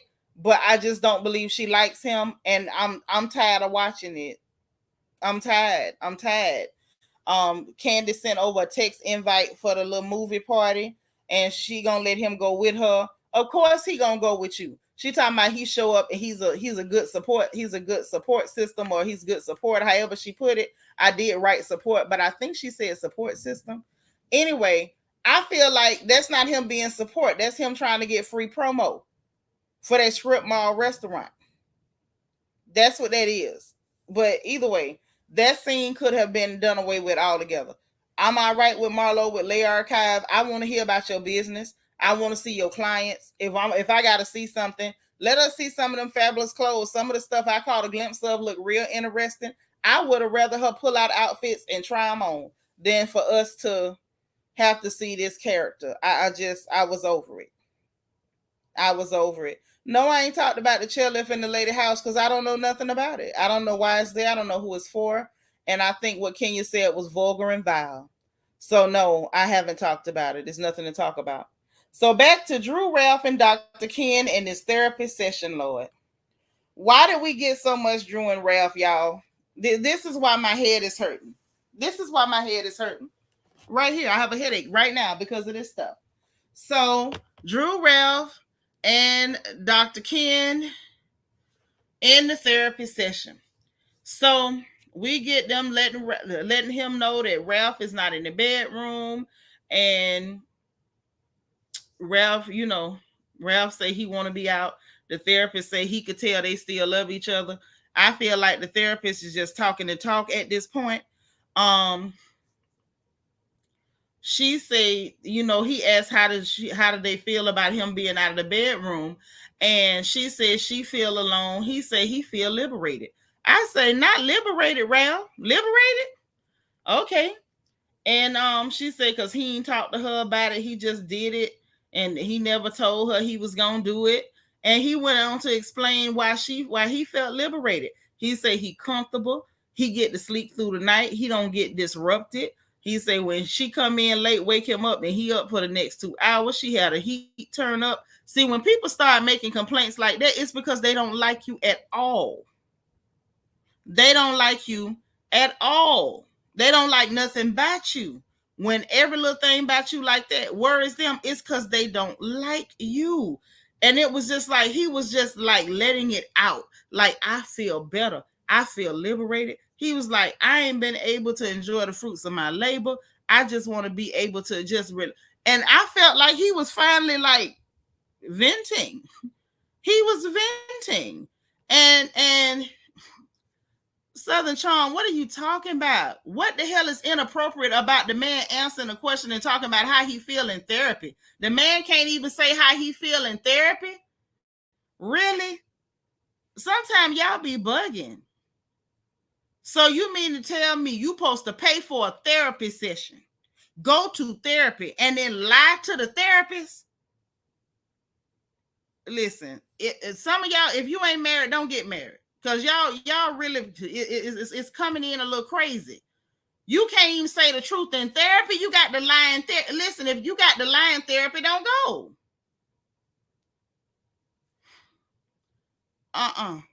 Oh, yeah, you sent Mac to the corner. Mac, you got to go to the reflection corner 30 seconds. Bianca's just gave you a ticket. I didn't see it. Yeah, Ralph. But see, this is the thing. One, with us finding out that it's more likely than not that they were already trying to split up before she got the call to be on this show, and he played it off for her, it makes sense why they're at this place. But some of us understand that you can get to a point where the only thing that you are feeling is like you want to breathe. You want to breathe. The man wanted to breathe. And let us not forget, Drew wanted him to go to the therapy. His wife was in pain. Okay, so if somebody's in pain, then you have to tell a lie. Got it. No. Yeah, that heifer wasn't in no goddamn pain. She was still acting for that camera. But you don't tell somebody to come to therapy and then they got to lie. Don't tell the truth. Please don't tell the truth. The doctor asked him how he felt, and he was explaining himself. I feel liberated. I ain't been able to. When that man say I haven't even been able to enjoy the fruits of my labor, it's given. I work to pay bills in this house, and I'm miserable here. And he still said it nice. Moonchild said if he's speaking his truth, it is what it is. I think he's awful, but I ain't married to him. Yeah, I don't know whether he's awful or not. I just feel like you don't ask nobody to go to therapy and tell them you can't tell the truth in here. How the hell is that cruel? The boy said how he feel. Okay, Southern Charm. It ain't no way to say nothing. It's called telling the goddamn truth. You out now. It's been 30 seconds. You free. You free, Matt. First of all, let's address this. Ain't no way to say it. That's number one. And I feel like he was nice. He didn't make any personal attacks against Drew. Name one personal attack or one comment below the belt that he made in that therapy session against Drew Sidora. One. I'm talking to you, Southern Charm. Put one. Because we rolling along and you on this Drew pity party and I ain't got nothing for her. I didn't see him say her breath stank. I didn't hear her say she passed gas in her sleep. He didn't say she snored too loud like a Yeti. He didn't say her toenails be shredding the sheets. He didn't say that she take off her wig and throw it across the room. Like, he didn't say nothing out the way about this lady. Hey, Vanessa, he literally talked about how he felt and what he needed. And somehow, to you, that equates to doing something to her. That don't make no sense. That I'm serious. That don't make no sense. That don't make sense at all. You don't tell somebody to come to a therapy session to talk about how they feel and get their feelings out and then tell them, well, don't talk about how you feel because I'm going to cry about it. The hell up out of here. Tony Booth said, imagine being in therapy with someone and you know they playing in the therapist's face. I'm actually with Ralph. I'm with Ralph on that. Girl, that's not a personal attack. That was the truth. Because I got notes on that too. When she sat up there and told that lie about the children was worried and asking, the children was concerned about him moving out their room. And then she showed the text message, sis. The text message did not say that them children was worried. The text message didn't say, Mama, I'm so worried. Why is Daddy not in the room with you? The text message say that the other two children was upset because he wouldn't let them come in there with him. Now, that's what the text message said. So what he did was tell the truth. She was lying as per normal. We don't do delusion on the porch. She told a lie. He said it was a lie. Last I heard, calling a duck is just that, a duck. That's not an insult to the duck, hun. You're just a duck. It just don't make no sense. She sat up there lying in front of the therapist, lying to the therapist, and now we supposed to, as the audience, join her and being mad with this man for telling the truth. It don't make no sense. I just get sick of people lying. Like, this is exhausting. I'm exhausted watching her 1 hour a week. And it's not even a full hour. At this point, we doing good. He didn't trip her and make her fall down the stairs. MJ say, TT, you got me cracking up. Facts. I'm just saying. People be killing me. I'm not defending no liar. I don't give a damn about the liar's feelings. Ralph better than me. That's all I'm going to say. And y'all know what that means in black people talk. When we say, so you better than me. So I ain't even got to say it. But sat up there and just flat out lied on them children. And he told her you lying. And the text message confirmed that she was indeed lying. And then he told her, now this one right here, I'm like, Ralph, you a fool. This fool say, well, her best friend and her husband, they live in separate rooms and they live in their best life. He talking, and she said, well, they done filed for divorce. He said, who ain't filed for divorce?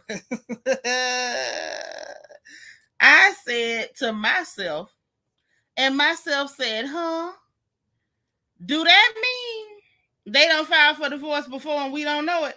Because that right, to me, that comment was very telling. That comment was very telling. I'm just saying. So moving along, we see everything leading up to Candy's event, which ends up being the finale. Candy was getting glammed up talking to Don Juan. He done told her 200 people done RSVP'd. And in her mind, they showed a flashback of Todd saying he only wanted 100 people there. Okay, too bad, so sad. Sheree's baby was in her closet looking through stuff while she getting ready. And she had a purse that she talking about Martell bought it. I don't believe Sheree. Her voice started warbling like a turkey again. Anytime Sheree's voice go, I already know it might be some deceit there, some kind of way. She might have bought it and maybe Martell picked it out. But just, it wasn't given that. Not to mention, just last week she was talking about he don't buy expensive, high. What did she say? High price labels or expensive labels. He doesn't buy those. So now all of a sudden, Martell bought it. Sheree, your voice is warbling. I don't believe you. Okay. So then we see Drew and Ralph arrive at the venue. They got the little Hollywood stars outside. I thought that was a cute addition. I thought that added to the ambiance. I thought that was adorable. I said, all right, look at y'all. Go ahead, black people. Y'all better do y'all thing. That's what she said, Philly Joint. Thank you. My mind bad. I didn't want to go back to last week's notes. I didn't want to dig through it. High end. She just said that, right? Mm-hmm. Yes.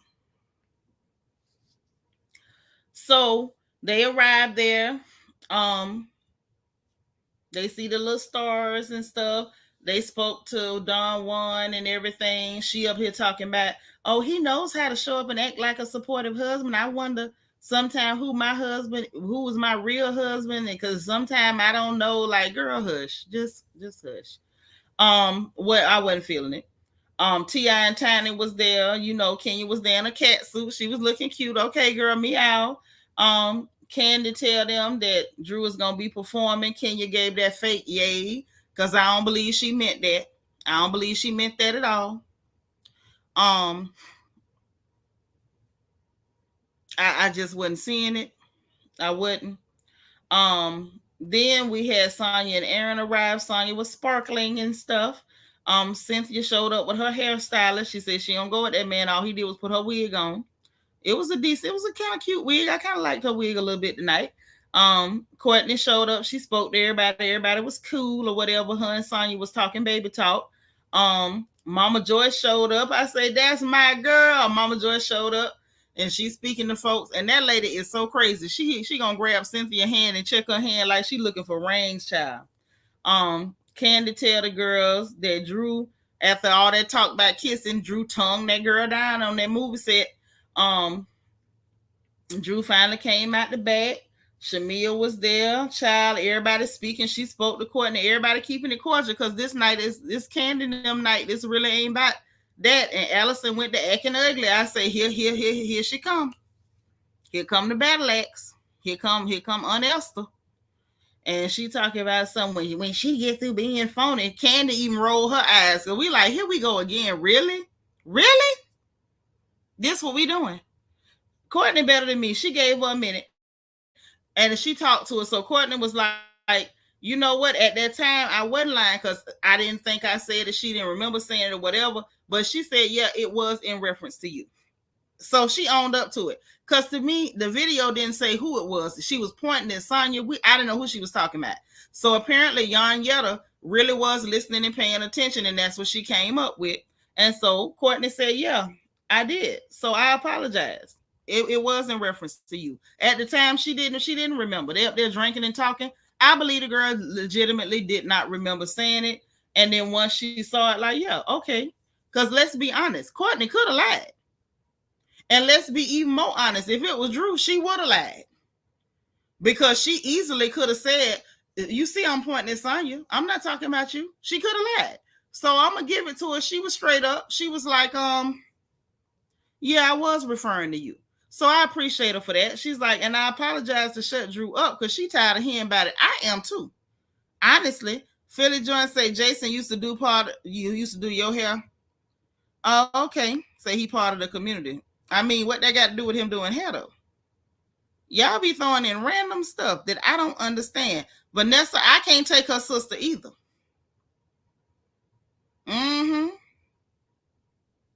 I can't take the sister. Yes, Jen Jones. Courtney told the truth. She was like, yeah, I was referring to you. And you know what? That made me feel a whole lot better. Because I say at least somebody, whether it's uncomfortable or not, at least they can say, yeah, that was me. I did that. I say, thank God. So Drew come walking over there trying to get in the girl face like, oh, we gonna double team her. We gonna just go on and try to make a big scene at this lady's event that she's allowing you to perform at. And Courtney was like, child, I'm not going to keep talking about this all night. And I don't blame her. Ain't nobody studying that. And they were really trying to turn it into something like, girl, bye.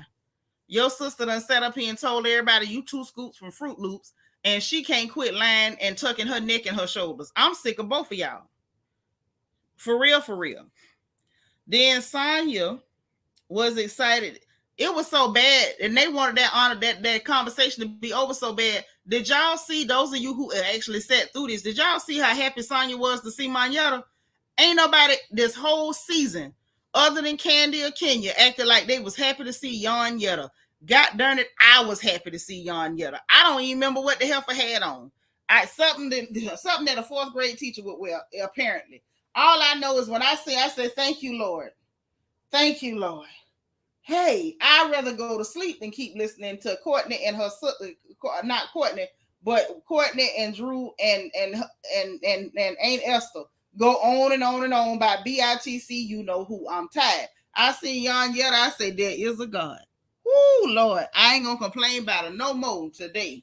I might complain later, but no more today. I was so happy to see her. Sanya was so happy to see Yanyetta come up. She jumped up and hugged her. I say, that's right, Sanya. Hug her now. Hug her. That's how bad it was. That's how bad it was. She was happy to see Yanyetta. I was too. I say, oh, there is a God. Drew actually was sitting down and Marlo was standing. Because when Marlo walked in, she actually reached to hug Marlo. Marlo ain't just called you a BITC nothing. She done talked about your shape, your everything, your wig. She done drug you through the mud. All, in my opinion, everything was accurate, but she done drug you hard and heavy.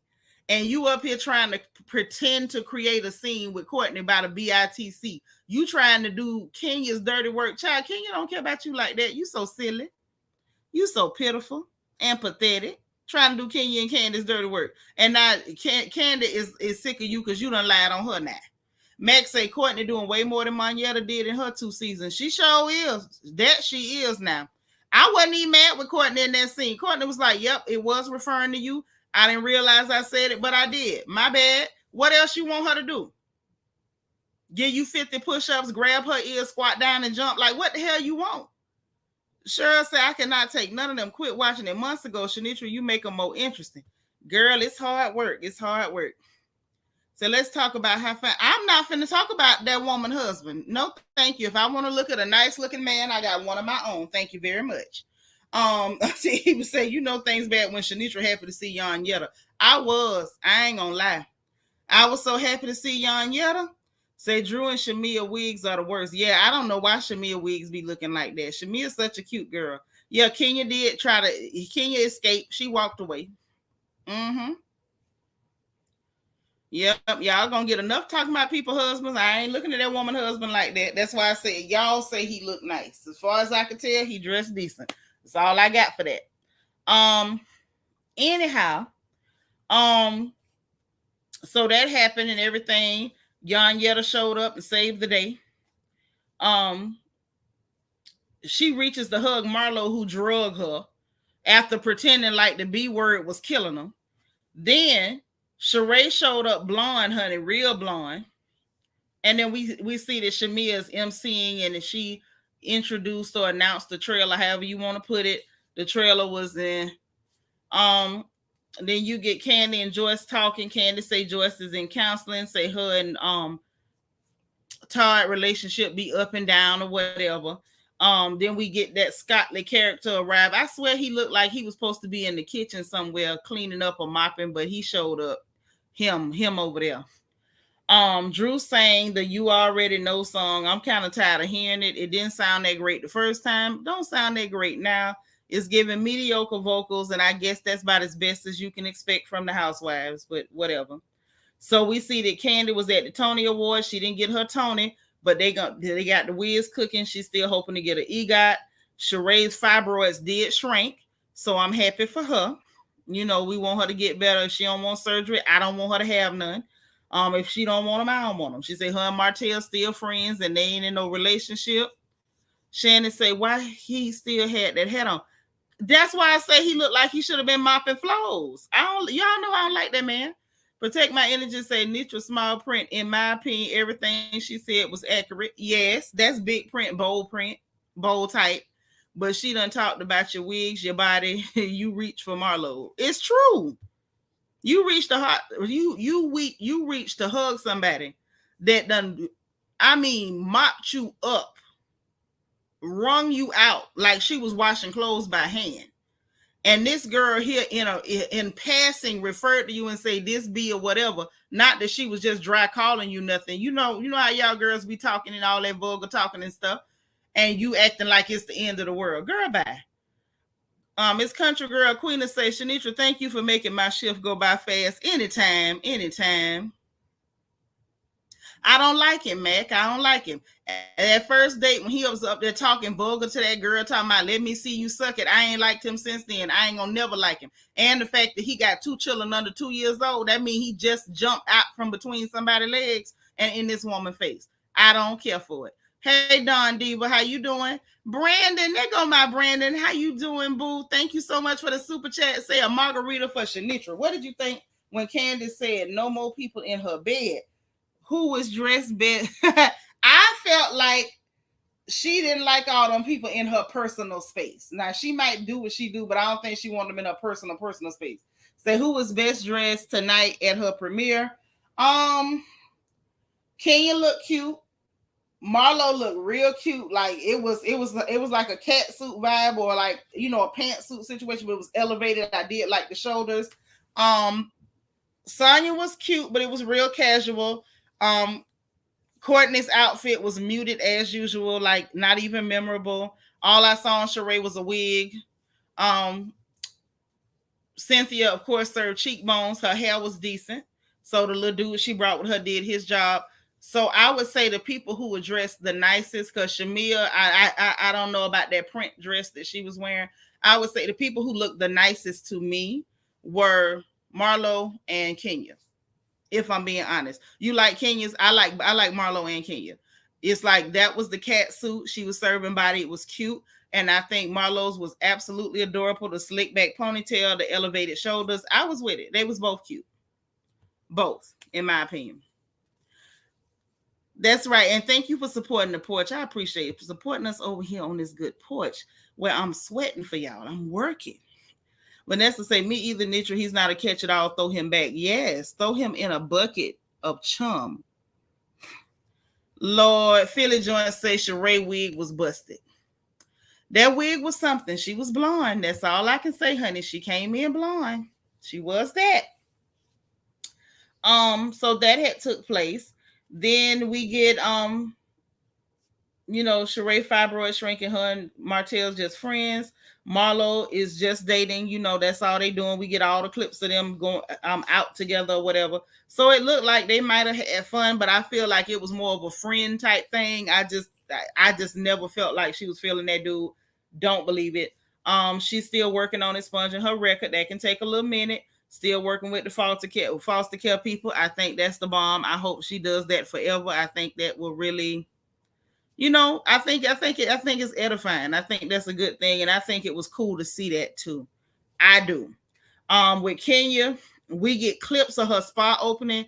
I want to say for the record, I feel like we were cheated. I would have liked to have seen that. It looks like she took her time and did a very nice event. It's not often we get to see Kenya do a nice event, i.e. ordering Uber breakfast in hotel lobbies. So the fact that when she actually did execute and things look extremely nice, and I did see video on Twitter of it, and it looked extremely, extremely nice. Looked like Freddie O did the photography.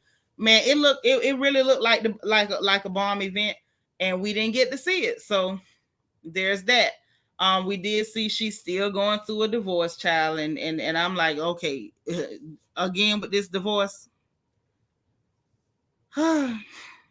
Whatever. So then we see the clips of Drew's divorce in the blogs. They like to, sprinkle us with the blogs. All the girls feeling bad for her. Marlo calls Sheree and tells Sheree about the thing with Ty. And then we see Ty was at the party over there at Candace for the movie. So I'm like, oh, okay. And I was already starting to try to figure out, like, where that come in. Hey, T Dollar, where the hell that come in? How this work? Angela Nichols says it's obvious Andy can't stand Kenya. That's why they didn't show the salon. But I mean, at what point do you get past the personal stuff and just show us what we need to see? Yeah, for real. We were robbed. I feel like there were so many things that they showed us that we did not need to see. All of them scenes of them shooting that Tide movie in Candace's house, we didn't need that. They could have took two of them out and let us get last week the opening of that salon. We could have got that. We could have at least seen it. I feel like I would have rather see that than all them scenes of them shooting that movie that most of us ain't even gonna watch. Can we tell the truth one time in life? Because y'all know I'm not a fan of lying. Can we tell the truth once? Most of us is not finna watch that movie. So why the hell did we have to sit through the making of that movie in Candace's dadgum house?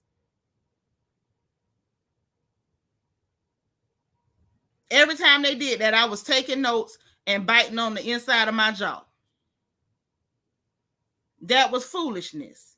It was. I'm sorry. It just is what it is. So anyway, when Ty was at the movie party, that's when I'm like, wait a minute, wait. So Drew was in the movie pretending to go with a woman, but then the woman that she actually going with was at the movie party. So I'm trying to put it together like, was she already going with a woman or what's going on? So Sanya talking to somebody on the phone, I couldn't make out the voice. And she was feeling bad for her. She was like, I'm confused. Like, she don't get what's going on. The person on the phone was like, you don't know them people life, basically, is what I took from that conversation. Then you get Candace saying that they met on the movie set. So I said, okay, ding, ding, ding, ding, ding. So you met her on the movie set, and now she at the movie party. You over there hugging, but she not the one supposed to be in the movie. I say, okay.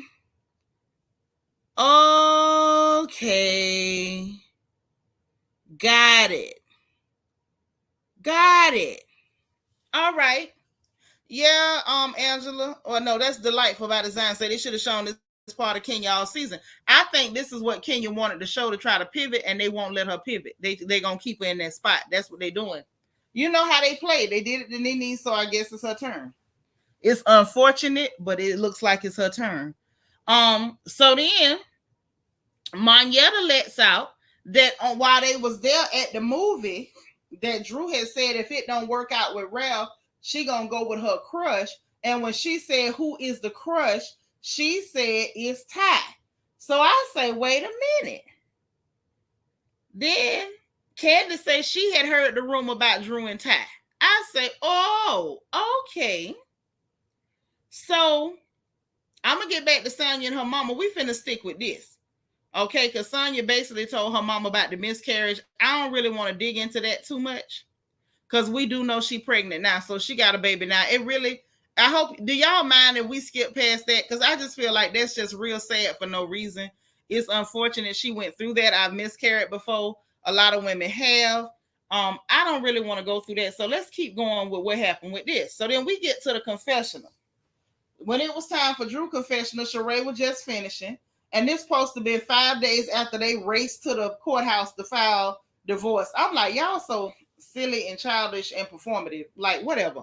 So she up in there, and Kenya calls her on the phone, and she called, I think Kenya called her and asked her how she doing. She's like, I'm here, whatever. Kenya, like, I done been through that. I'm here if you need anything, whatever. She say the children is asking questions, but we've already seen her lie on her children in therapy, so the kids could be asking, they could be not. I don't know. Because as of now, what we do know is her and Ralph still stay in the same house. So what the hell would the children be asking if he already was not staying in the same room with you, ma'am? But whatever, we know Drew's a dummy. She gonna tell a dumb lie if she don't do nothing. Anyway, Kenya told her, girl, call me anytime. Sheree went and checked on her, even though she don't, really do her like that. But Sheree went and checked on her and was like, I know we ain't always seen eye to eye, but if you need anything, I done been through it, just call me. Then Drew went to trying to drag Ralph and gossip, and Sheree cut it short, and I was glad she did. She's like, well, Ralph got a lawyer that took it to the public, and so Sheree was just like, look, I understand or whatever. And because Drew went to talking about, well, she asked about her mama and them being around for her. And she was like, that her daddy was sick and her mama couldn't leave him. And so Sheree was like, I know about that. I've been through that. My daddy died 2 days ago. And so then she ended up crying for real because while you up here pretending to go through something, you fake going through something, Sheree really just lost her daddy. I'm going to give it to Sheree. She's a tough cookie. That heifer go through stuff. She be really hurt, but she don't just go ahead and just snap and just break down and do all that, blubbering and stuff, which I appreciate because I'm not that kind of girl. I don't do no breakdown and blubber too much. I lost both my parents, and I tried my best not to blubber in any situation. But she let her know, like, my daddy just died 2 days ago. And Drew cut off all that fake bull crap she was about to do, trying to drag Ralph and tell them this, that, and the third. So they got her makeup done. She get to the, I guess to the area where they record or where they tape. And so then she got the fake confessional tears, and she claimed to have been thinking about Ralph and when her and Ralph was there, whatever. And anyway, it's talking about she lost her voice in the marriage, and anyhow, Ralph was doing his on the next day. I think the 4th. I think that was the next day. Don't hold me to it. I could have got it wrong. Well, you say she's tough. She keeps her feelings hidden because you're supposed to. Your feelings don't belong to everybody. Your feelings should only be available for people who are close enough to you to have them. I mean, I believe you, but I ain't watching it. But listen, so then they basically trying to ask them similar questions or whatever. So this is what I got. She claimed to be thinking of him, and that's why she was crying. He said he asked for the divorce. He called his lawyer to ask if he could talk about the divorce. He was told no. We heard the man say no. We saw Drew say, let me call my lawyer. We didn't actually see her call nobody or hear anything back. We don't know what was going on. I don't know what that outfit was, Delightful by Design. It was giving me baked sweet potato. Every time they bake the sweet potatoes, they put them in gold foil. So, maybe she was trying to give us a little baked sweet potato realness, honey. That's the only thing I can surmise. He said he went back to the bedroom. She said no, he didn't go back to the bedroom. I don't know which one of them is telling the truth about that. While they on set, 8 p.m. that night, Mimi Faust Oluremi post about Drew going with Ty. And I remember that. I was online. I saw it. They asked Ralph about Ty. Ralph was like, all I can say is that's Drew's friend. That's all I can really say about that. That's all he could say about that. And the look on his face was like, he no more, but that's all he could say about that. Then they asked Courtney Miss to tell. Courtney talking about Ralph know that Drew is bisexual and he let her do her thing and he's aware of it. And then she said that she know that Drew done visited Ty down there in Texas and say Ralph got discovery. He got plenty of discovery like proof, and he's very confident with the information that he has. And Courtney's like, yeah, I got pictures of them on my phone. And she was basically like, why y'all got to ask me? Then Drew talking about Ralph conjured all this up of the stuff he was accusing me of. And I'm like, girl, how you gonna blame Ralph for this? And Mimi is the one that outed you. Mimi Faust posted while you sitting there, but you found a way to try to blame Ralph. I say, child, I can't take this. I can't. You remember Philly Joint? Because I remember. You remember. Girl, I remember. That was crazy. So then, that's when we find out they still in the same house. So again, how in the hell? Let me put this StreamYard here before I commence to finish running my mouth about what I think about this foolishness. Okay? First of all, how the hell is the children worrying about what's going on between you and daddy unless y'all told him? Because he's still staying in the house. And that's how we round it up. So how in the hell? How in the hell? Okay? Andrew Mack say Courtney was low down for mentioning that's why Drew wanted Ralph to adopt her son. Now that right there was mean. I say, ooh, Courtney. When Courtney don't like somebody, she go on in. I say, oh, wow. All right now, Courtney. What have you heard? I wish I could get 5 minutes with that heifer. I bet you I could get her to tell me everything. I need to know everything she know right now today. Antoinette say total confusion. I've always sided with the wife, but not this time. Totally believe Courtney. I do too. You could call her any name you want to. While you calling her trash, Drew Sidora, the one over there getting her behind chewed on. Okay? So are we sure? Are we sure? Are we really sure? Yep, everything's out in the open. Angela Nichols, you're a real Florida girl, ain't you? With the Johnny Taylor. Girl, I like when everything's out in the open. It's real cool to call somebody else trash because they talking about what you did. But what about what you did? Yep. Especially, okay, because see, listen, by the time Courtney was like, yeah, I got pictures in my phone. You know what that said? That said Ralph told her, and he was like, I ain't got to lie. Here go the proof. He done sent that girl stuff to prove that he was telling the truth on Drew. See, I know how gossip sessions go. I've been in many of them in my day. Oh, I've been in many gossip sessions in my day. Yeah, child. I need to talk to Courtney. I don't even know how to get in touch with this lady, but I need to talk to her. Y'all, listen, everybody who here, if y'all love me at all, I need y'all to hit that lady inbox, flood her at me, Shanitra_RHOA. Tell that lady I need to talk to her so bad because I need this gossip.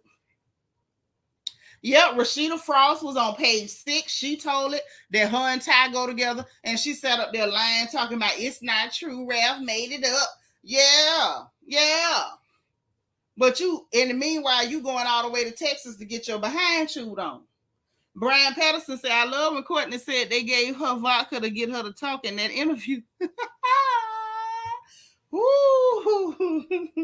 I'm so glad alcohol don't make me talk. T Dollar say, oop, not Courtney being a mean girl. No, she wasn't being no mean girl. She said what she felt. Drew kept trying it the whole time. Maybe that girl said she's sick of her trying it. So now you ain't got to try it. T Dollar say Drew and Ralph be gaslighting each other. Child, I don't know. Y'all be killing me with gaslights. That's one of them new things y'all done made up in the last 3 to 4 years and wearing it out. Right, exactly. Drew is hiding it, y'all. It's not Ralph. Sure ain't. I need y'all to add Courtney Rose, okay? What she call herself, the Brandista on Instagram. I need y'all to add her, inbox her, tell her to holler at me. I'm gonna message her. I need her to talk to me. Even if she don't want to talk on the camera, I just need the dirt. I need to know. Because I know she know.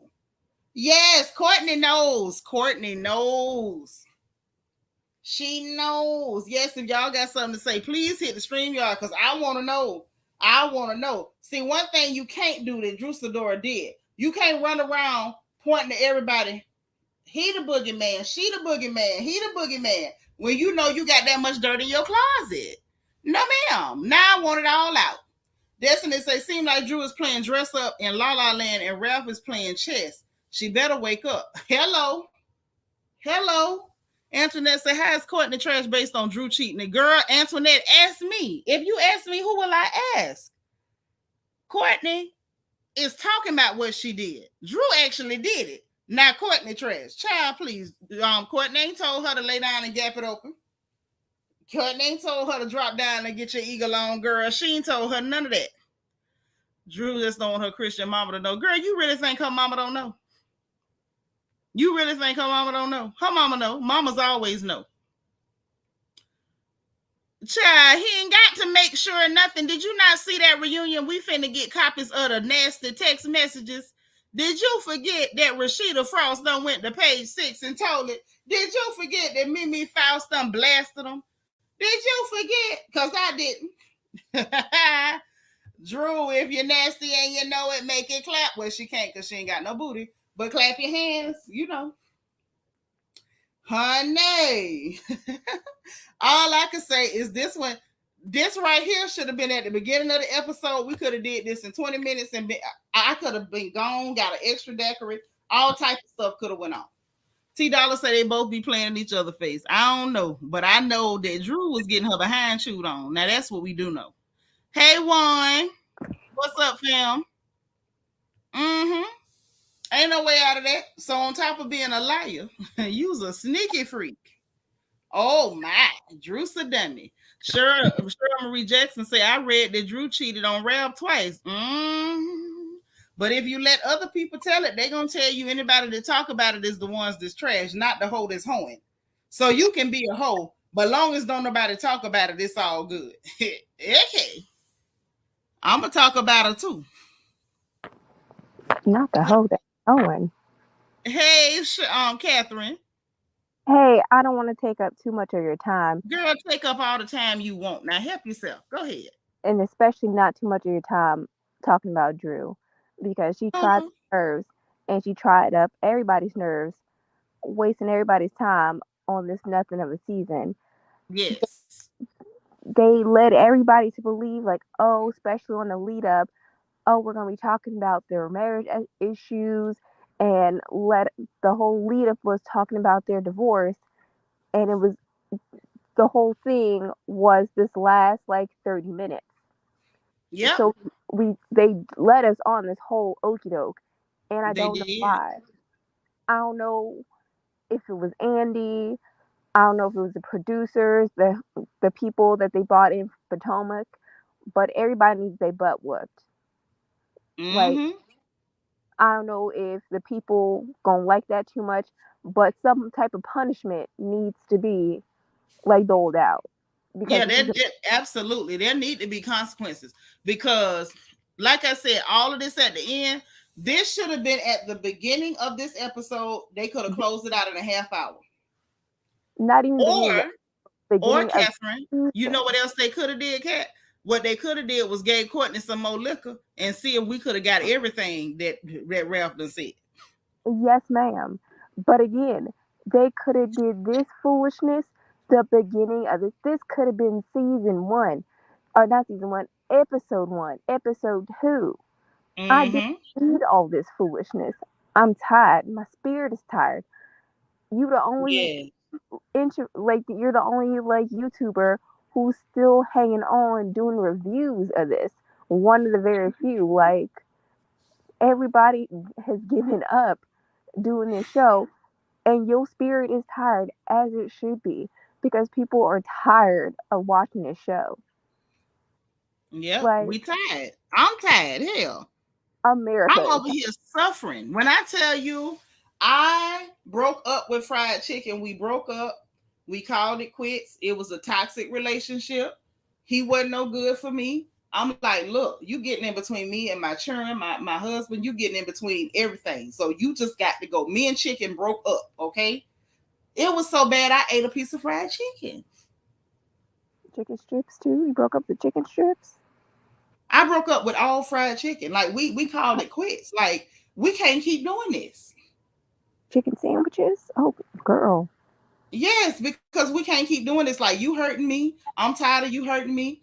Like it's like everybody in my life can see you hurting me, and I'm still gonna let you just drag me like this. No, me and fried chicken broke up. No, I see. I had fritters. I had me some like I had cabbage fritters, like in anticipation of this, and I was just like, this is a mess. Big mess. Like I gave my dad the remote, and I was like, you go on and watch whatever you want to. Like midway, I don't care. Mm-hmm. This That's is right. what, like the last couple of weeks have been. Like I'll stop midway through the show, and I'll just give my dad the remote. And I was like, you go and turn to whatever you want. I'll catch it on repeat. Like Yep, this it's rough. must see TV. I would run down at 7:30. I'm just like, don't you turn? It's Bravo time. It's Sunday. You know what it is. Yeah, but not no more, girl. Now we walk up to the TV on Sunday like a little kid that's about to get a spanking. You know, you when your mama would say, "Get over here," and you walk real slow and drag your feet. That's how I walk over to the TV now, real slow, and I drag my feet. Trina say that's probably why Candy got her for the part in the movie to let people know she was a couple. Oh my lord! And maybe she was thinking at least Ty got money, but Ty is a big cheater. So I hope she don't put her eggs in that basket. Ty trick on everybody. Ty is a big hoe. Hey, Brown Style. You say Bravo owe me a cute check. Call them and tell them. Because I'm not Oprah. I need a check too. All us need checks over here.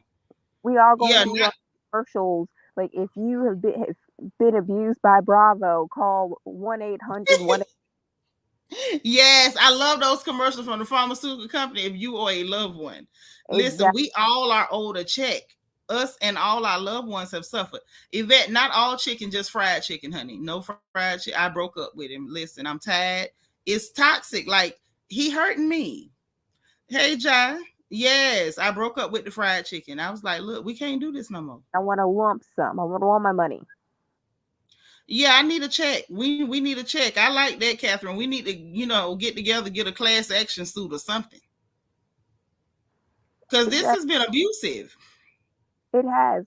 And then you got Kenya doing her interview with Carlos, saying that essentially they Mm-hmm. doing her like Nene, saying it but not saying it because she too did Nene dirty. Yep.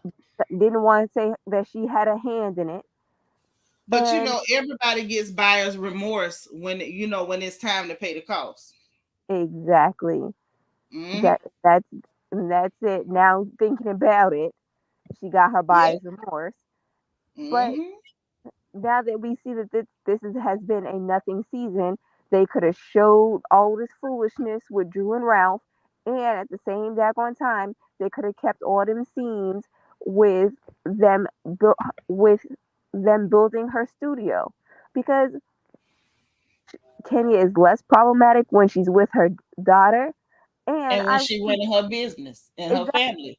and I really Yeah. like those scenes when she was having them build up her studio, her salon. I Her mean, salon. Her salon. But see, okay. Now, with that being said, I would have liked to see that go down. More scenes with her pop, with her kid. That would have been nice. A lot of girl to give us a different character so we can actually enjoy her for a change instead of cringing when she get on the screen. It would have been nice to see Mama Joyce go to therapy and see what craziness was going to come out of her mouth and what else she might have revealed about George Jefferson, aka the garden gnome. Like that would have been good if we could have got Marlo at Lee Archive rather than this Scotland mess. Because I would have loved to see that, because we oh really my didn't get god, that would much have of elevated the show actually so much. Marlo, unless she was with like one of the other girls, like pretending to be interested in a business. Like I don't think, like I liked her being with Sanya at the doc with Dr. Jackie. That I was love cool. Dr. Yeah. Jackie at work and working with the housewives. I love those, even though like we know it's gonna be sad. So I Mm-hmm. like so don't get me wrong, I like that scene, but like I know like I don't know, I know those I know that friendship is disingenuous. So like don't play with me, don't play with my intelligence. Show me and I don't like this relationship. I know it's fake. I love Yeah. my but like stop playing with me. I don't like it. Don't play with my intelligence again. Show me at Lay Archive That's what I want to see. or show They me if they could have got permission to at least go on set with Tammy or get permission to go on set with Cynthia. Hell, Cynthia want to be on the show any goddamn way. Let us see some of that. When Garcelle Bouvet came through Le Archive, why we couldn't get the camera crew up in that end when Fancy was there? You see exactly. what I'm saying?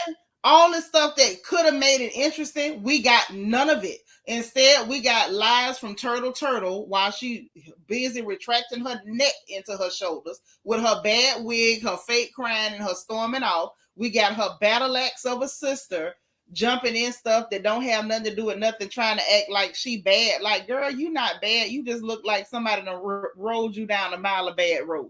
Like, just come on, let it go. Let it go. You ain't covering nothing for your sister, baby. We know what this is. It's a mess. It's a mess.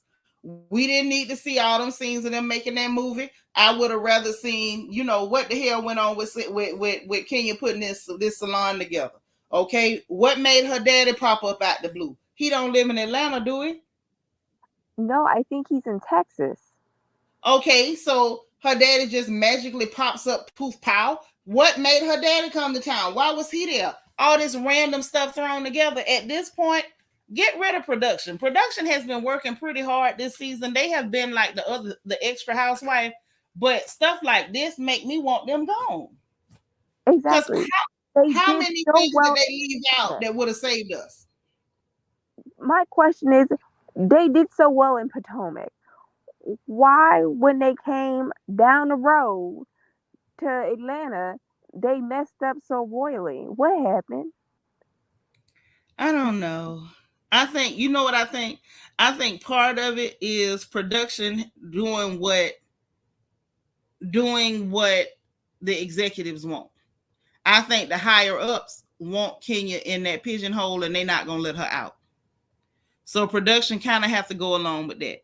I think that there was no way around that. I think they tired of paying that girl. When in reality they still owe her a season. Because they didn't fire Robert Dixon for doing worse, but they fired the black girl. And I'm never letting that go. And I mean, she had good reason. She was like, I want a family. I want a husband. I want a family more than I want this show. So I'm going to take a step back to earn this. But this is the thing, because I don't believe that was no husband. So I'm not buying that. I just feel like even if she did get quote unquote fake married off the show, So we're just going to say, I want a family. Robert Dixon did how much and then actually told her truth behind a paywall on Patreon and y'all didn't fire her? So that's the whole, Because everything. Kenya didn't come back and try to sell her story on social media for personal gain after giving us nothing. And let's be very clear. While I don't care for Kenya Moore has given us a lot more memorable moments than the likes of a Robert Dixon. And but magically the black girl was fired and the clear adjacent girl was not. Oh gosh. That's a problem for me. And Roberto just bothers my spirit. Yeah, I'm sick of Robert. Robert been on that show giving nothing from day one, a hot nothing, a whole heap of nothing. And she came in on the coattails of Giselle. Like she She wasn't came get a second interview, a second look, a second nada until Giselle was everything. just like, oh no, you have to come talk to my homegirl again. She's fantastic. No, no, please look her over again. And they're just like, oh no, I guess we will if Giselle says she's good. And then It's see just a mess. She's season. from day one has given nothing. She sits up there looking like Jake from State Farm, telling ridiculous lies and offering no story, no insight into her life, nothing at all. Just a pack of lies. And after she did what she did, they did not fire her, but they fired Kenya. And I'm sorry, after they didn't fire her, I'm not going to be quiet. They owe Kenya an entire season of pay. Period. They owe her that. Then she offered grainy cell phone footage Yeah, of of nothing. her wedding. Brandon say not Robert. Yes, that's her name over here is Robert Dixon, Little Robert, what we call him, Little Robert. And I'm sick of Little Robert. I don't call them that name about Bianca. That's from somebody else's channel. I don't know why y'all bring that weird stuff over here. That is Little Robert over here. Her name is Little Robert. And I'm tired of her. Her and her covenant with the spirit of whiteness. I'm tired of her.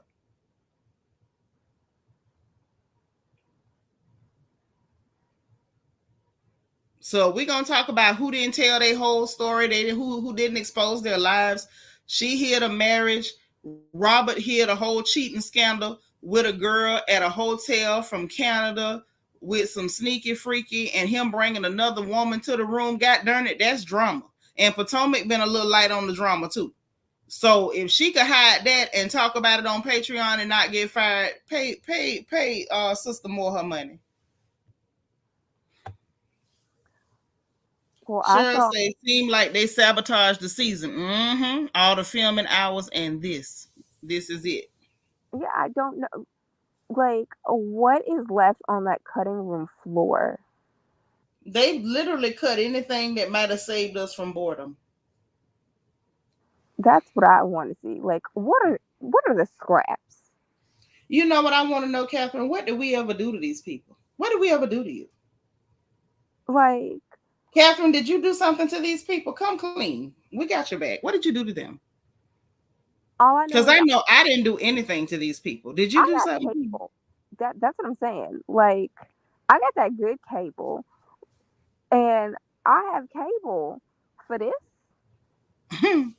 But I'm just saying, these people are acting like they acted like we offended them. So if we offended them, like they should come and tell us what we did so we can squash it.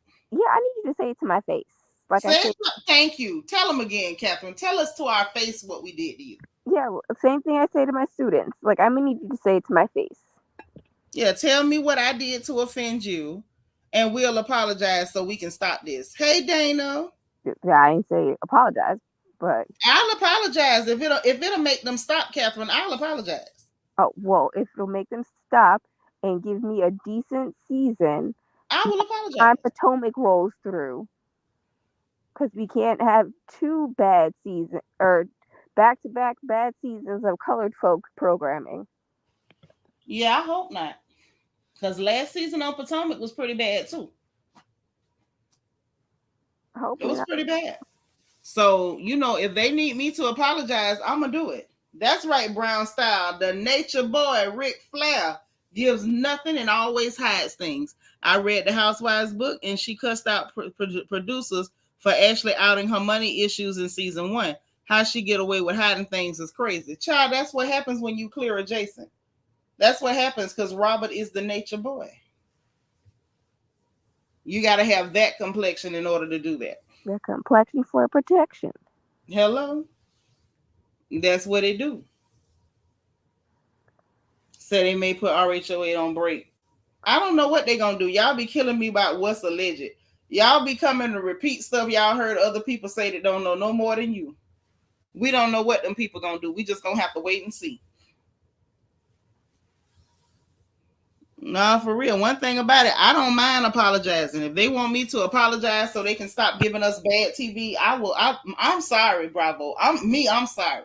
Andy Cohen, I'm sorry. I know I don't like you, but I'm sorry for ever laughing at you about what them people said about you snorting powder. I'm sorry about them saying you was paying them young boys. I'm sorry for laughing at it because I wasn't even talking about it. I just laughed when other people said it, but I'm sorry. If y'all will stop giving us bad TV.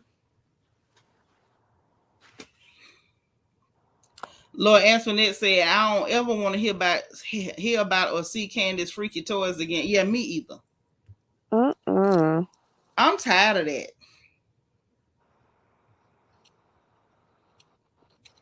This was rough, y'all. This did not feel like no finale. The even like the ending stories, the blurbs about the girls, it wasn't interesting. Sanya's family moved out, but they 10 minutes away. Like, okay, cool, I guess. It just, y'all, it didn't feel like a finale. It And I think didn't. because I'm sorry to cut you off, because we know everything that's going to happen before it does. So we know about everything that's happening in real time. I think RHOA, more than any other cast, does a horrible job of keeping what's going to happen in this season sort of not sort of secret. I don't know. I watch all the other shows, like all the other housewives. I don't know what's happening on Potomac, and they're done filming. I don't know what's happening on any of the white people shows. I don't know what's happening in New York, and New York is done. But we know everything that's happened in Atlanta already. Yeah, because that's how it be. Darren Hood, I put it in the chat. Please come tell us what was said, because I'm never going to watch a lie on it. Or anybody who watched the lie on it. If you want to tell me what was said, I will surely listen. Hey, Evelyn O'Shea. Say, I think they want to punish the people of color viewers for holding them accountable for the colorism and race. You know what? I think that might be what they're doing. That might be what they're doing, trying to make us pay for calling them out for being racist and colorist over there. But if you don't want us to talk about it, uh, here's an idea: stop being racist, stop being colorist. Simple, right? Because if you don't do it, we can't talk about it, right? Pretty much. But That's what I thought. I guess the same thing can be said about the housewives over in Potomac, but nothing so far has been leaked about their season. Well, the leaking isn't the punishment. The bad TV is the punishment. Oh God, yes, and America is being punished. Yeah, but they trying to get us because we're the main demographic that watches that show. I believe this is like a punishment. Now that you say it like that, I believe it. Dana said, I think you need to be on production, my sister, at a writer's table. Oh no. Oh no, no, no, no. No, no, no. Thank you for the vote of confidence, but no, no, no. I would take a check from them, but I would not work in no building with them people. I am from the state of Florida. I'm from Central Florida. I'm not from North Florida. I'm not from South Florida. I'm from ignorant Florida. I'm not working in a building with them people. Not Catherine, you laughing? I'm dead serious. I'm from ignorant Florida. I'm from Central Florida. Okay? I can't yes. work in with them people. They'll say the wrong thing and it'll go left. I'm not gonna try to be cute about it, ladylike about it. I'm not gonna cut corners with you. I'm gonna go ahead and give you everything you're looking for and invite you to a behind whipping if need be.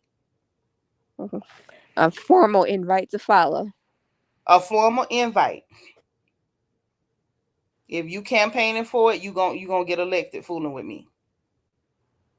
I didn't hear them. I ain't hear nobody say that man moved out the country. They said he filmed out the country. I ain't hear nothing about he moved. Darren Hood said, I felt like Courtney was being thirsty and Candy was doing too much. Like, girl, pick a side.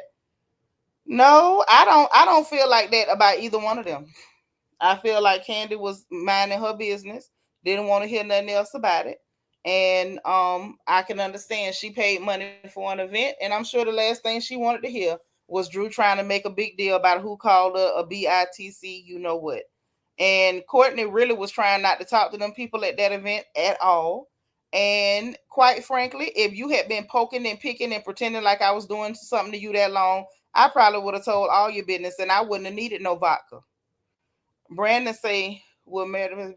Oh no, absolutely not, Brandon. We do not cover them. We don't follow them. We don't watch them on this porch because that's off code. They literally tried to steal a show from a black woman and had to be sued. So no, I can't support them. Unfortunately. Virgin Love say, but the ignorance part of Florida. Yes, I'm from ignorant Florida. Not ignorance, ignorant. IGNANT, ignorant Florida. So it's certain places that folks like me ain't supposed to go. Okay. Bianca say, Brandon, this porch don't talk about that show. We showed on, honey. We glossed right over them. Trina say, hey, Nitra, since you like horror movies, there's a new one called Talk to Me. I saw it tonight because you know the movies was $4 off topic. Just letting you know. Okay, well, thank you for letting me know. And you did get that right. I love every horror movie that comes out. I don't care if it's a bad one. I'll watch it. Ever since I was a little girl, I've been absolutely enthralled with horror movies. I don't know why that is, Catherine, but I love them. Some of them be so bad they funny. No, I think it's just sometimes it's like the quality. I haven't seen a good scary movie in the longest. Girl, I seen one came up on Amazon called Run Sweetheart Run. I had put it in because I was sewing and I just needed some noise in the background. So I'm thinking it's gonna be like a B movie. It ain't gonna be that interesting. It'll just kind of, give me some movement and noise in the house. Because hubby's working out of town. The children are in Florida. I'm here by myself. So I put it on. Girl, that thing turned out to be good. It did. They actually made me jump. And before I knew it, I was yelling at the screen, girl, run, don't go over there. Go over here. I was like, yes, this is my kind of movie.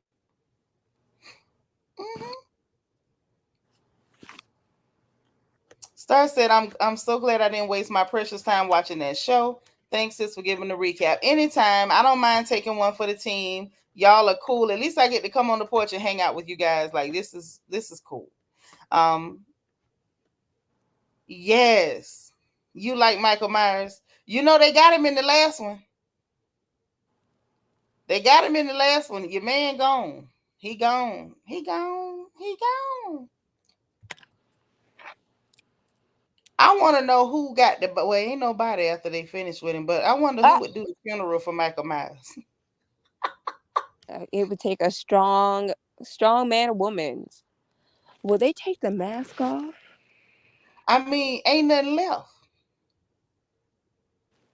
I feel like they would just cremate him. Just put him in a nice urn. Well, now they didn't leave enough for him to cremate. Maybe memorial service. Yeah, nice memorial service. But I wonder which funeral home would do his memorial. Can you imagine what that memorial service would be like? Just a whole bunch of other killers. Or just can you imagine them putting that picture up there with that mask on and having them flowers around that picture? And somebody playing I'll Fly Away in the background. Brother Myers. Woo! Listen, you know how people like to lie people into heaven after they dead. Can you imagine? The preacher would be struggling, sweating bullets, trying to come up with lies to tell to get him into heaven. I think maybe just one of those like, will somebody like to come up and say a few words? Oh no, not the 2 minutes, please. People be in there cussing and throwing rocks, all type of stuff. The preacher would have to really bring it home. Brother Myers was a quiet man. That's true. He never said nothing. He was a quiet man. Would always walk behind you to God. Yeah, you could count on him to always be behind you. That's a good one. That's a good one. Even if you was all by yourself, you knew you could count on Brother Myers to be behind you. You could always count him to keep you company. Yes, he was gonna be behind you. He was a man's man. You could count on him. He was always behind everybody in town. Whew. Even when you didn't know it. Exactly, pretty much. The end, basta. Like, oh my gosh. See, you know what? Let me stop. I done got tired. When I get tired, I start thinking of crazy stuff. After that, said Candy had the nerve to have Courtney on speak on it. Which one of y'all gonna come tell me what the hell happened? I asked one of y'all to come tell me what happened on the lie on it, and won't nobody tell me, but y'all keep telling me the girl was up there. So tell me what she said, Nat. What she said. Trina say, yes, it was. A black girl is the main character. I totally surprised that it was a good one. What movie y'all talk about? Trina say, Nitra, they did a remake of The Exorcist coming out in October. I didn't know, but I will watch it. Mm. I like when the devil loses. Listen, I stopped reading Stephen King books because he wrote Storm of the Century and he let the devil win, and I never read another book of his. Oh. I don't play that. The devil got to lose at the end of all the books because I don't like him. Well, he's like build it up, and then like book one, book two, book three, and then devil loses. Okay. Mm-mm. That's right. Lord, Bianca said they destroyed the franchise, but you would have gave him an amazing eulogy. Listen, me and Catherine just gave you some good information to use, for that eulogy. Prima, we say not Brother Myers. Yeah, at the funeral we got to call him Brother Myers. He never spoke much. He was a man of few words. Exactly, a man, a few words. Exactly what I'm saying. He always walked behind you. Yeah, he was always behind you. You could count on him, Exactly. even if you thought you was all alone. Brother Exactly. Miles, Boom. okay, Right there. Even if there you you thought go. he was alone, walked with you through the darkness. Catherine, look at this fool. Talking about he just needed some good loving. Lord have mercy. No. Mm-mm. I'm not fooling with y'all tonight. Let me tell you something. It's so bad. Talking about they could get Lurch to play the harpsichord and Gomez. No, we don't need Gomez. We need Rem Poke Chopper, Rem Pimp Data. We need somebody that know how to hoop. Somebody been as terrible as Michael Myers. You need somebody to hoop at that funeral. Like somebody got to really like bring it on to get the people shouting and stuff. So Like they'll falling forget out that in the he. aisles. Yeah, so people will forget he was a killer. You can't just have no Gomez can't hoop. Mm-mm. We Yeah, need, she's just not strong enough. She won't make like a yeah, loud enough thud if she like falls out. yeah. We need a Southern preacher to eat fried chicken every Sunday to bring him in. Yeah, for Brother Myers. But yeah, he gone this time. He gone. Trina said the only man that can do his eulogy is that doctor or Jamie Curtis. What doctor? I don't know. It's a lot of reverends call themselves doctors, but we need somebody that can really hoop to get Mike, Get the people to going. bring him out properly. Mm-mm. But listen, y'all, ain't nobody else got nothing to say. They don't want to tell us what happened on the lie on it. Did you watch the lie on it with Candy and Courtney? Absolutely not. I didn't. That sounds like when you have school and you got to stay after for like an extra class. That's what it sounds like. Yeah, because I'm definitely not watching it. But if somebody want to tell me what happened, y'all sure welcome to.